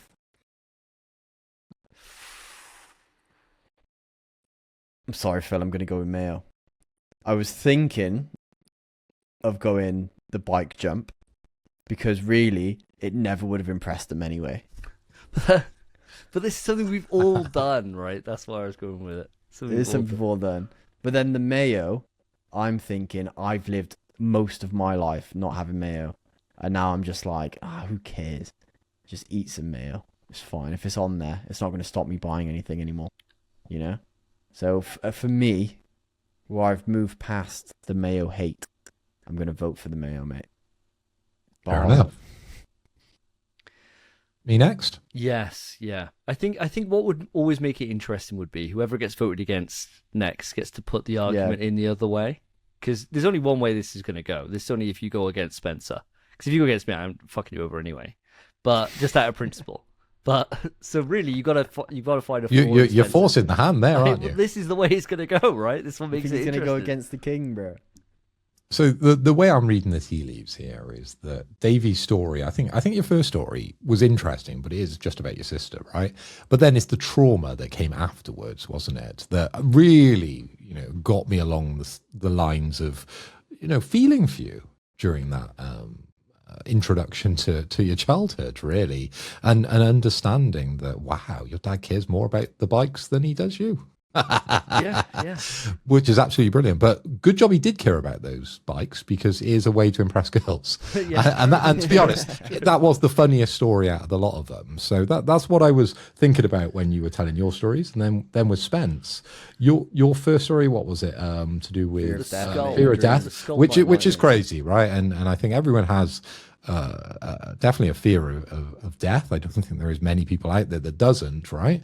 But at the same time, I think what you suffer from is pretty damn bad to still be having nightmares at your age around flying skulls and things like that. But we got to all deal with these devils that sit on our shoulder, and I hope you get the help you need, right? When it comes to the bike story, I just feel like it was almost like a rinse and repeat of Davey's story. Most of the other stories they were unique, right? They had some sort of semblance of personal feeling, but yours was weirdly the same story, right? Even though it did happen to you, it was the same story. So for that point, I'm voting for yourself, Spence. Obviously, I'm playing the numbers as well with this one, but I'm voting for yourself on this one. That being the worst story, because it was just Davey's story with you. I agree. To be fair, I agree it is just the same story, but that's just a roll of the dice with Davey telling us first. I can't believe when you said it. I was like, I'm about to talk about this. You guys are just too similar. That's what it is. We've had The similar only trauma. issue with Davey's bike story is really he was just there when something happened to someone else. Oh, but my thing was the thing of my dad telling me off for leaving We the all bikes. got told off, mate. For trauma, mate. Sister. Anyway, I don't need to defend myself. Yeah, you voted for because me, of this, Spence. I was going to side with you because I agree. The fucking paper towel stories weird, right? And I was There's like, mental in it. The paper I towel. don't Told you. understand Weird. it. I don't understand it. So I was going to vote for it because I don't understand it. Like standard prejudice, What? right? Yeah, you have the same thing with a full floats float. in the pool, Makes right? perfect That sense. they're That's really what fucking happened. normal, mate. That's more normal than paper towels. Paper mate. towels. No, it isn't. They squeak, bro. They're like squeaky. Yeah, They squeak. can't- Oh, All right, I'm just talking to fucking twins here, innit? Well- Everything's the same with you two. You got you. The thing is, Spence turned on me then. He did. He did. And I'm glad that you showed a little bit of restraint then, Phil, because if you'd started putting the shit back on, I got the power right now in this situation. There's no shit, is there? No. And you started off being very nice to me in your explanation as well. So for those reasons alone, I'm gonna say Spence is the loser here today, for the scraging of his face story, because I do think it was one that I was like, I've just lived through this traumatic event myself, and now I'm experiencing you for the same thing. I would have voted with you against Phil, but you just turned on me then. So that's the way it works. That's the way it That's works. the way the cookie crumbles, boys. It is. Fair enough, boys. I'm happy for it, mine. Good lad. It's like my first shot in it. Yeah, in ages. Yeah, it's fine. Well, there you go. On that bombshell, we're going to move it into the topic. So let's kick it off. Stop. Topic time. And today's topic is an absolute juicer. Gamescom Opening Night Live is tomorrow, or later on today, actually, from the day of recording, because we are now recording is past midnight. We've been going on so long. So the first thing that we're going to do, before we get into our safe possible crazy predictions, which for the audience is your first time ever staying here for a prediction episode, what we do is we come to the table with 3 different predictions, one being a safe, something we think is definitely going to happen, a possible, something that could be there, and a crazy, something that's balls to the wall nuts. Now, the thing that happens is, if any of these come in, whoever predicts them gets shots to give out at the next big quiz. So there's a lot on the line, especially for a possible and a crazy, because the shot counts get quite nuts. But we've never had a crazy ever come in. No, we haven't. Ever. Not once. Ever. Not once. And we've had possibles that have come in, and then we've had some possibles, which I predicted, which have been talked out of, and I got fucked over. So anything could happen on this episode. We will see how it goes. But the first thing before we get to that, is anyone actually excited for Gamescom this year? Because I'll go first on this. Guys, I really don't give too much of a shit. I think that I've been too burnt at Gamescom too many times, and I think the last showing from Jeff Keighley that we watched, just when you and me watched it live, Phil, together, Yeah. and we were just like, oh my god, and everyone else was like raving about it with some of the reveals that were there, but we were very much on the other side of the internet, in terms of saying that it was a bit of a disappointment. I've got that bitter taste in my mouth still. And so for me, I am going to watch it. Of course I will. It's kind of our job here for the podcast. But I'm not overly excited for it. My personal excitement level going into this is a 5 out of 10 at a push. I'd probably go towards a 4 out of 10 at this stage. I'm really not that excited. How are you guys coming down on this? Phil, I'm going to come to you first. I'm exactly the same as you. When this popped up on my Twitter, I was like, oh, really? Normally, when these shows get announced, I'm like, oh my God, I can't wait, because there's something just around the corner which I want to see a little bit more of, or there's been some rumors that I want to be confirmed. But this one, as you said, I'm just a little bit burnt from the last time Jeff Keighley hosted a show. The only positive element of the announcement that I was reading is host this time around. It's Shocks, and you know, I got a bit of a thing for Shocks, so I always enjoy her when she's on stage and she's presenting. But outside that, the games that flipping hell, like, that have been sort of talked about with this, they said Final Fantasy, great. You know, Witcher 3, great. Like, these are just games for me that don't hold my attention in any regard. And if these are the big dicks in the room, there's not much to get excited about here for me. Of course, I've predicted some fucking wild stuff. So potentially, right, this could actually, you know, change this around from being a sort of 5 out of 10 or a 6 out of 10. Maybe I'll go a step further than you, because there is Shocks there to get excited about. But outside that, oh my God. And there's a pre-show getting done by that absolute dickhead with the glasses, who's so fucking boring, and everything's weirdly paced with that guy. Remember when we predicted and you were like, oh yeah, Street Fighter DLC, and he showed it at the pre-show Oh, yeah. of ONL? Oh, they've got him back for some reason. Oh, great. Don't know why. Who is he? I didn't find him funny at all. No, absolutely fucking god-awful, that was. Yeah, it was just a waste of time. So unfortunately, I'm just not excited about this. I will watch it. Of course I'll watch it. I watch everything like this. But I'm just not excited at all. Spence, are you on the same line as me and Phil here? We've been very pessimistic. I didn't know this was happening until you boys told me. Mate. I'm not on social media anymore. Oh, really. of course you're So not. Yeah, of course you're not. Of course. when you just said this is happening tonight or later on today, I didn't know that. I didn't know when this was. I thought it was maybe like next week. I haven't given a shit. And I don't give a shit. Gamescom hasn't been good for a while, really, especially compared to like Game Awards, Summer Games Fest, any big ones we get. Good state of plays, you know. I think it's going to be like, also, like Phil said, FF7, I don't want to see it. No. The Witcher 3. You're showing The Witcher 3. It's the new DLC in it. It's a big deal for those people. Game's been out fucking years, Yeah. mate. Is it big enough for a headline? It is, unfortunately, it is. Well, they're saying, and I mean, this is the saving grace for us all, right? Is that they're saying there's plenty of big reveals, exclusives, and first timers or whatever. So they're getting these ones out of the way, so people know these are going to be there. And what's also kind of soured a lot of the anticipation is that Xbox have come out and already unveiled what's going to be at theirs. So it's like, yeah, shouldn't do that. It's like, oh, come on, man. Like, you're taking half my predictions I could possibly have here. Gone. Like, none of us can come out with Tomb Raider because we know it's going to be there, So it's like, it's these kind of things that make it a little bit difficult. Sorry, Spence, you were saying. Oh, man, I think it's going to be shit. Fair. Fair. Yeah, for me at peak, I think it's going to be, like you said, a 4. But I'd happily be surprised.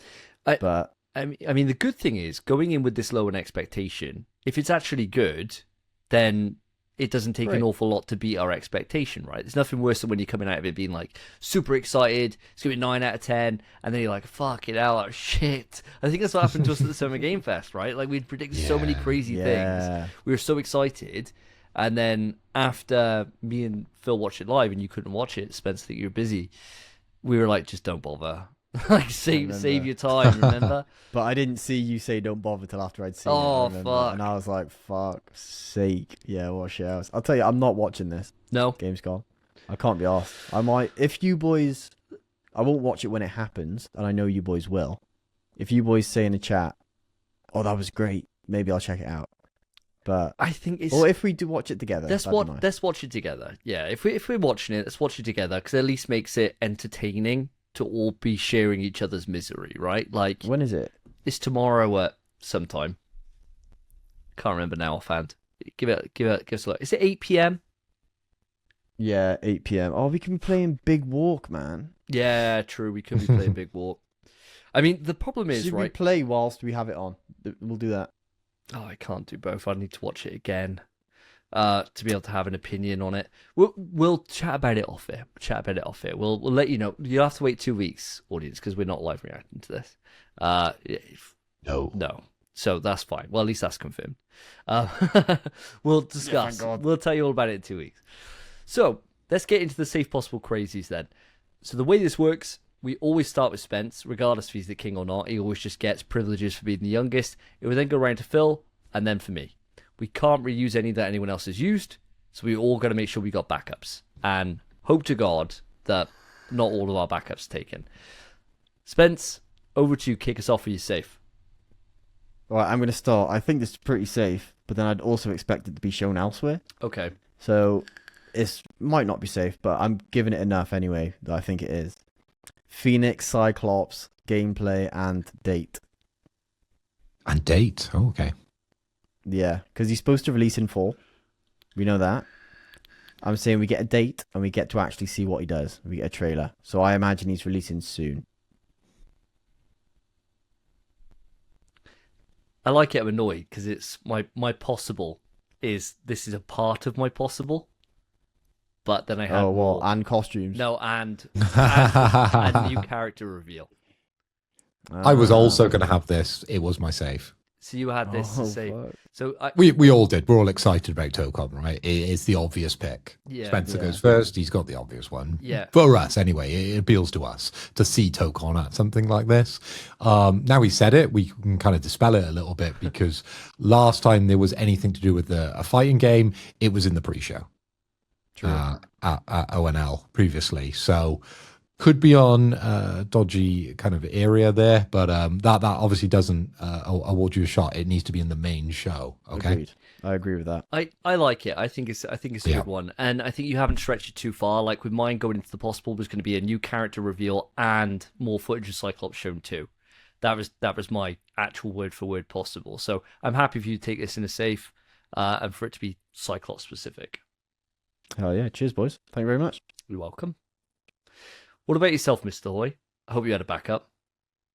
Well, I did, but it's so generic. I just think Marvel Wolverine is going to be at this show. This is like an every person show, isn't it? ONL.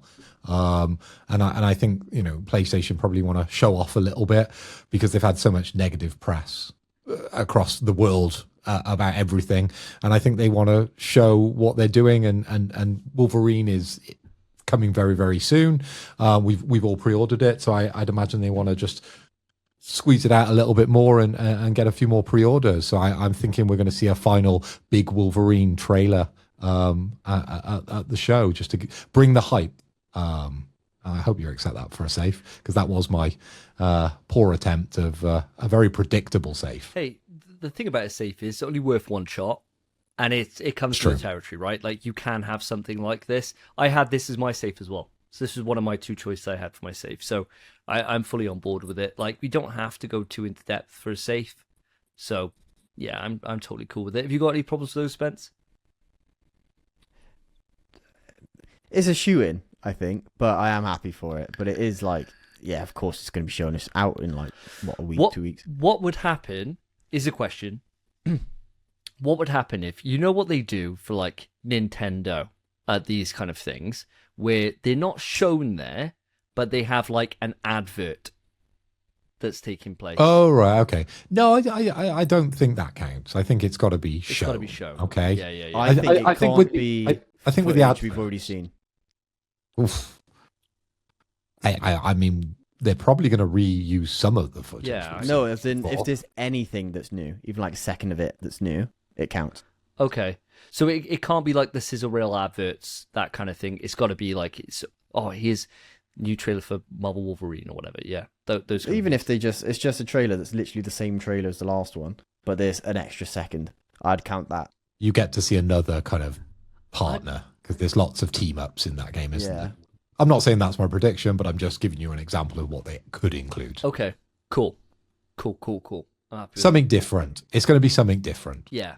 Yeah. All right. Fair enough. So a proper Agreed. trailer. Nice. So for mine, this is another shoe in, and buttons off for this, right? Code Veronica trailer. I knew you'd pick that. Yeah, it's a safe one. It's gonna be there. You know what it's like. Capcom, as soon as they unveil something, it appears at every single fucking show known to man, doesn't it? Until release. So I imagine we're gonna see something. Again, do we have the same caveats as mine? Yeah, it's just got to be a trailer. It's got to be a full trailer. It can't be like It's gotta be sizzle something rail new. bullshit. Yeah, Just something new. Yeah, exactly right. Yeah. Cool. Happy with that then? Class. Happy with it as well. That's our safe. Yeah, all lovely. done. Look at this. Oh, nice and quick. Look at 12 that. Oh my minutes in. gosh. Oof. Flying through. We might be big walking after all. Oh my god. I'm not. Possibles I then, can't believe boys. This is where it starts getting a bit contentious. There's a lot more on the line. These are worth like what, 2 shots if we get these 2 in. shots, yeah. So these are worth a bit more, right? Go on then, Spence. Kick us off. All right, so this one, I don't think is happening, but it's just for me. And there's a chance it might, because the developers, European, they might be there. Who knows? I feel like this is small enough stage that they might show up. We Were Here Tomorrow, release date, announcement, and a new trailer. We Were Here Tomorrow. All we've seen so far is like one very small trailer, few screenshots, and they've said it's supposed to be out 2026. That is it. They're at Gamescom though, aren't they? I don't think so. Are they not? Is there not? They just had Mayhem a Steam. Games? They had a big Steam demo, didn't they, recently? For We Were Here Tomorrow. Check to see if they're at Gamescom. I mean, it's a possible. So I'm just curious on this. This won't impact my decision because it is a possible. It's not crazy, right? If it was a crazy and they were there, then I'd probably have more of an issue with it. But I don't have an issue with your prediction. I'm just curious. I've got a feeling. I know they've just done a big Steam demo. Yeah, they did the Steam demo a while ago. They just did it again. Oh right, okay. Total, I'd be surprised they're not at Gamescom. Total Mayhem Games is an independent game studio from Rotterdam, the Netherlands, and the creator of the award-winning We Were Here series. So good. Specialized in immersive co-op puzzle adventures, blah, blah, blah, blah, blah. Played a demo of our upcoming title at our Indie Arena booth before it launches later this year, or simply stop by to say hello, we'd love to meet you. So they're there. Cool. I've got no problem with this one. I don't, because I didn't actually know that. That makes me hopeful. It's a big stage. It's a big stage for them to be there. Would they want to spend the money on that? Don't know. Again, there is a pre-show. This isn't that big of a game. It's big for you, Spence, and we do talk about it a lot on the show because of that element that we have on the show, because of your love. And of course, Davey, you've played quite a lot of it as well. It was free on the Epic Store the other day. I put it into Discord for all our lovely followers who have made the effort to scroll down a little bit in Spotify and in YouTube and clicked over to our Discord. You're always very welcome there. There is a channel for freebies that we found around the internet, and We Were Here was one of them. And that was really cool. So that was available for a certain period for people to get their hands on it. But it is a big game for you, but I don't know if it's big enough for the show. Yeah, and again, like as Davey said, the budgets, will they really stretch? But I'm completely happy with you having that one, Spence. Awesome. Cheers, boys. Thank you very much. Cracking. He's doing well. He's hitting 2 for 2 at the minute. He's hitting 2 There for we 2. go. Is this streak going to continue, Mr. Hoy? What's your possible? This was not on my possible. Surprise, surprise. But what is on my possible? And I'm going along the same lines as yourself, Davey, with the game that kind of we mentioned, or maybe we can mention it within this portion of the show, Resident Evil. So I'm thinking we're going to get something to do with Resident Evil 9. I'm thinking DLC. I'm thinking we're going to get some information on the mainline story portion of the game that has been heavily rumored. Of course, we've had like a release of a free roguelike arcade mode called Leon Must Die Forever. And we're expecting now some story DLC, aren't we? Something much larger, something that will be probably paid in addition to Resident Evil 9, because I think that one has very much dipped off a little bit in terms of its popularity. We haven't been talking about it. I haven't seen a lot on Twitter. So I think the Resident Evil outside Veronica needs a bit more love. And I think coming out and sort of talking about this DLC or showing us something about this upcoming DLC, I don't think it'll be announced, but I think we'll get some information on it or get some kind of idea of what they're going to be doing with it. I like it. Yeah, my brain hadn't even gone there. So yeah, I'm really happy with that. I got no problems. Mate, I never would have said RE9. Yeah, love it. I think RE9 it's so DLC possible as is, well. to quote, RE9 DLC is my safe. Oh, sorry, Yeah. my possible. Nice. I think you're going to get it as well. I think that's a really good shout. I like it. I like it a I lot. like it a lot. Oh, that leaves me with two choices for my possible. I don't know what to go for. I think one's safer than the other. But if I call the one, I think it would be fucking cool. So I might go for it, even though I don't think it's there. And I'll tell you what the other one was just after. I reckon Death Stranding 2 Xbox release trailer is going to be there. It's been a year since it came out. And I know that there was a long delay from the original Death Stranding, and you had to wait till Director's Cut until that came over to Xbox. But the PC version's already come out. So I don't see why they wouldn't do that. The problem with it is, why wouldn't they show that at the Xbox event, right? But, you know, Kojima and Jeff are tight. Well, they were. They still are. They were celebrating his 62nd birthday the other day. So they're still tight. That's where my mind's going. I think there's a chance for that to be there. I think it's possible. Okay. I'm happy with that. I think you've given us enough information and a little bit of source talking about the Xbox side of things. Yeah, why not? Give it a go. I love seeing Death Stranding, so I'm happy to celebrate if that's available for the guys over on Xbox. Hell, they need something to play. Tell you what, yeah, I'm right there with you, man. I think great shout. I think you're right. It's probably about time. Whether or not they want to make a physical version of that, who knows? But yeah, fair enough. Awesome. I'm completely fine with that, mate. Tell my other one, which I'm kicking myself now. I've even said it. God of War live feed trailer. Come on. But yeah.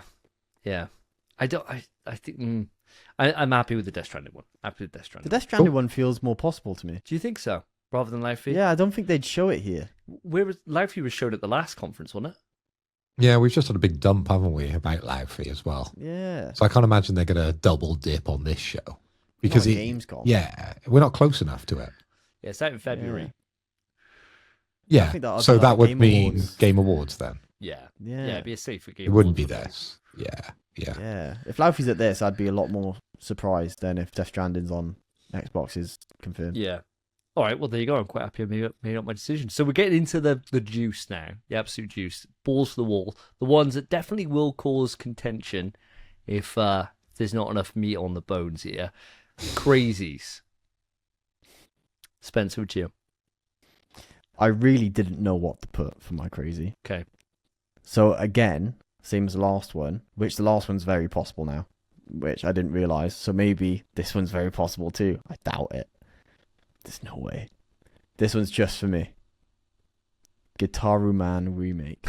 Oh, wow. Yeah, 100%, mate. Fine, yeah, we'll take Yeah, that. no Yeah, problem, move on. mate. No problem. I was going to put Guitaru Man 2, and I thought they wouldn't do that. It'd be a remake. Dude, and then they'd do 2. I'd give you 2/remake in this crazy. No, You can have it all. Yeah, go. Anything connected to the IP. Yeah. I was going to put Drops this night as well, and I thought I don't need that.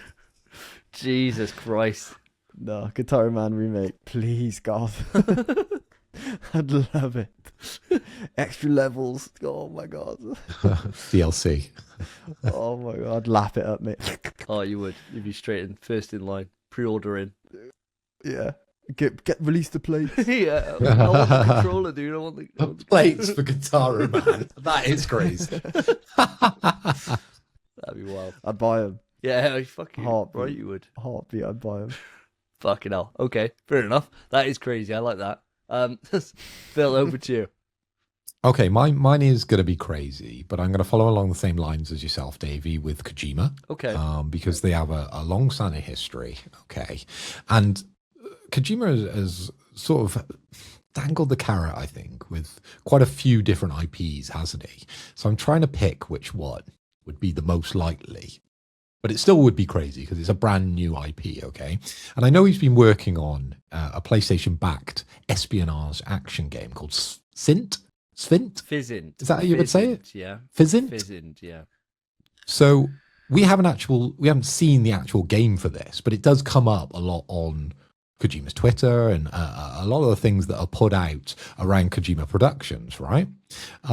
So we haven't had a substantial update around it apart from the like concept art that we've seen around it and the title that we've seen for it. So I'm expecting that Kojima Productions are going to lay some foundations here at ONL and throughout 2026 now, leading up to us seeing more about this game. So even though I can't pronounce it, Fizzint? I think so, Fizzint, yeah. It's Fizzint. We all know the game I'm talking about, right? I want to see that at ONL. I want to know what you mean by this. If this is just Kojima coming out and chatting on stage about Fizzint, no chance. Like, no Why? way. He's already done it once. Like, that isn't crazy, right? Him coming out... Trailer then. I want to see something from the game. Trailer. That's fine. Fine. That's completely fine. That's anything from the game. Literally. Anything from the game. I think if they show like a picture of something in the game, that's fine too. Oh, so likely, man. Yes. Trailer, I reckon, for a crazy. Oh, he's changed his mind. No, it's just got to be anything from the... If Kojima is just there, just talking, he just happens to mention it, fine. If it's the logo, fine, that's wrong. But if it's the game, because we've not seen anything, right? Other than that concept art and that kind of man thing that we saw, that's me getting it right. I'll let you have final say on this. I'm naturally bitter about these because I get fucked every time, right? So I'll leave you be the decider on this. Spence. I want to say if we see like he's talking to about it, and then behind him is a picture of like a screenshot of gameplay or something, I want to say that's fine. That's but it. then at the same time, I'm also thinking it is a crazy. But that's new, right? And we're not expecting anything new. Is Kojima even there? Yeah, I don't know. Probably He's not on the list, is he? I'm happy. His name's not on the list. He's not coming in. I'm happy for you to have it. Even after you boys went against me on the quick news, I'll be, a nice king. Fair. I don't hold grudges. Fair. Fair, very fair. Very, very fair. All right. So mine I think is crazy. Silksong DLC, Sea of Sorrow shown and dated. It's not Resistance. That's my backup. That's my backup if all else fails. Silksong DLC, Sea of Sorrow. So we know that there's DLC for Silksong, but shown and dated. So Is that crazy though? Because we know it's happening, right? yeah, but I mean, like, Christ, how long were we waiting for Silk? We knew Silksong was happening for like fucking 10 years. Yeah, but that doesn't mean the DLC is going to take 10 It will. years. It will. Probably already working on It it. will. mate. I feel this is more of a possible than a crazy. I wouldn't say it's crazy, mate. Crazy, you've seen nothing from They've- by crazy. And Spencer's is genuinely crazy because it's definitely not happening. Yeah, that's We definitely know, happening. like, we know the games are there. No, What? what else would they show? Well, I just don't think they'd be there. I just don't think, like, they're saying it's supposed to be 2026. There's no chance. There's no chance. I think Silksong originally was shown for like the Switch, like originally, and it was like fucking 10 years later. It's just like, oh, now it's coming out, right? Like, I don't think we're seeing this year, but that's why I put the shown and dated on it rather than just And the date's not this year, the date's next year. I think the date is like a hard date. Rather than being like But it's next year. 2026 or whatever. I'm not saying which date it's going to be. I just shown and dated a hard date on it. No. Hard date. So like, Hard date, 2027. just hard date. Hard date. Yeah? on it. Hard date. Well, I'm not asking for a month, am I? Come on. I'm not giving you a year. Just want a to just a ask season. For this. Just a season. I reckon it's got no. I don't think it's a season. Q1. I think it's. Q1. I think 26, I think it's 27. the full date. The full date. So something like Q2 27, yeah? So something like, for example, it might be the date, the month, the year. In that order. No, probably in a different Because order. obviously it's American, so it Yeah, probably probably isn't month going to be date, that, yeah. so I'll take that straight away. No, just a hard date and shown. I'll be honest. I don't want to give it to you. Okay. I think if you give us a season, I'll let you have it. And if the date falls in that season, you can have it. Okay, Q4 this year. This year. This Okay. year. Okay. Okay. Q4 Well, this that's year. a lot safer than anything else if he was just saying, no way, it's this year. But Q4. now, It's already been announced for this year, but I just don't think it's going to hit that date. you got to believe in your crazies, mate. I'll believe. All right, Q4 this year. Cool. It's not what you think. No, it's not what I think. But it's if I got to go that way to get Sea of Sorrow in, fuck it then. Let's go for it. Q4 this year, and it's probably going to show at Xbox. Fuck's sake. We're already in Q4 this year. No, we're not. We're in No, we're Q. not. Pretty much are. No. How far are we? No, we're not. Q3. Oh, yeah, you're right. Q4, October. Month and a November, half December. away. A month and 10 days away. Yeah. Q4. You said anywhere in that quarter. So I got anywhere from October to just the end of the year. God, I pray it comes out like late September. That'd be annoying. Or that day. That'd be so sick. That day. Oh, I tell you what, you can have it because if it does come out late September, that'd be so funny. All right. Q4. It's very. Cool. Look at this. We'll take that. Look at We'll take this. that. All right. Class. Cheers, guys. Thank you.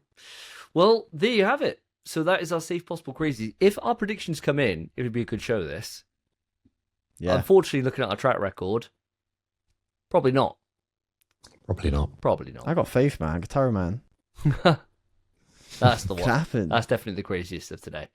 Well, audience, it's been a pleasure having you on board this train as we cycle through the PlayStation Nation stop after stop. Passenger on, passenger off, all enjoying the scenic views that we've been providing and narrating along the way. I hope you've enjoyed it. If you have, there's a couple of ways that you can let us know. The first is you can go on to anywhere that you receive your podcast of choice and put a rating on. It really does help the podcast out. In fact, it's the best way to support us. So if you could please do that, we'd really, really like and appreciate you. If you watch on YouTube, then hi. Best you could do, put a like on the video, subscribe to the channel if you're not already, leave a comment, let us know. And finally, if you want to take part in the show, you want to speak to us on the regs, you want to get your ass beat on Tokon, join the Discord. Get into Discord. All links are in the description of the show, anywhere you listen to it. Get in there. Say hello. We'd love to speak to you. Lovely group of lads in there. And girls.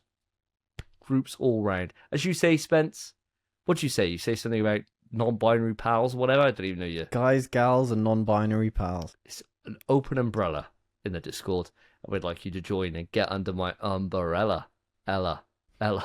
Hey. Do you like that? No. Copyright claim now, yeah, mate. Cheers. yeah. It was almost like they were in, and then you started singing. They were like, No, I've "Nah, changed my mind. I think I can I've leave changed though." my mind. Well, thank you all. It's been an absolute pleasure. I've been Davey. I've been Phil. And I've been Spencer. Take care, guys. Peace. In PS We Trust is hosted by Davey, Phil, and Spencer. You can write into the show via our email, pswetrust@gmail.com. Our Twitter is @InPSWeTrust. To find each of us online, follow our Twitters, @SSJDavey, @PhilipHoy, @SpenPie_. Thank you for listening. Take care of yourselves, take care of each other. See ya.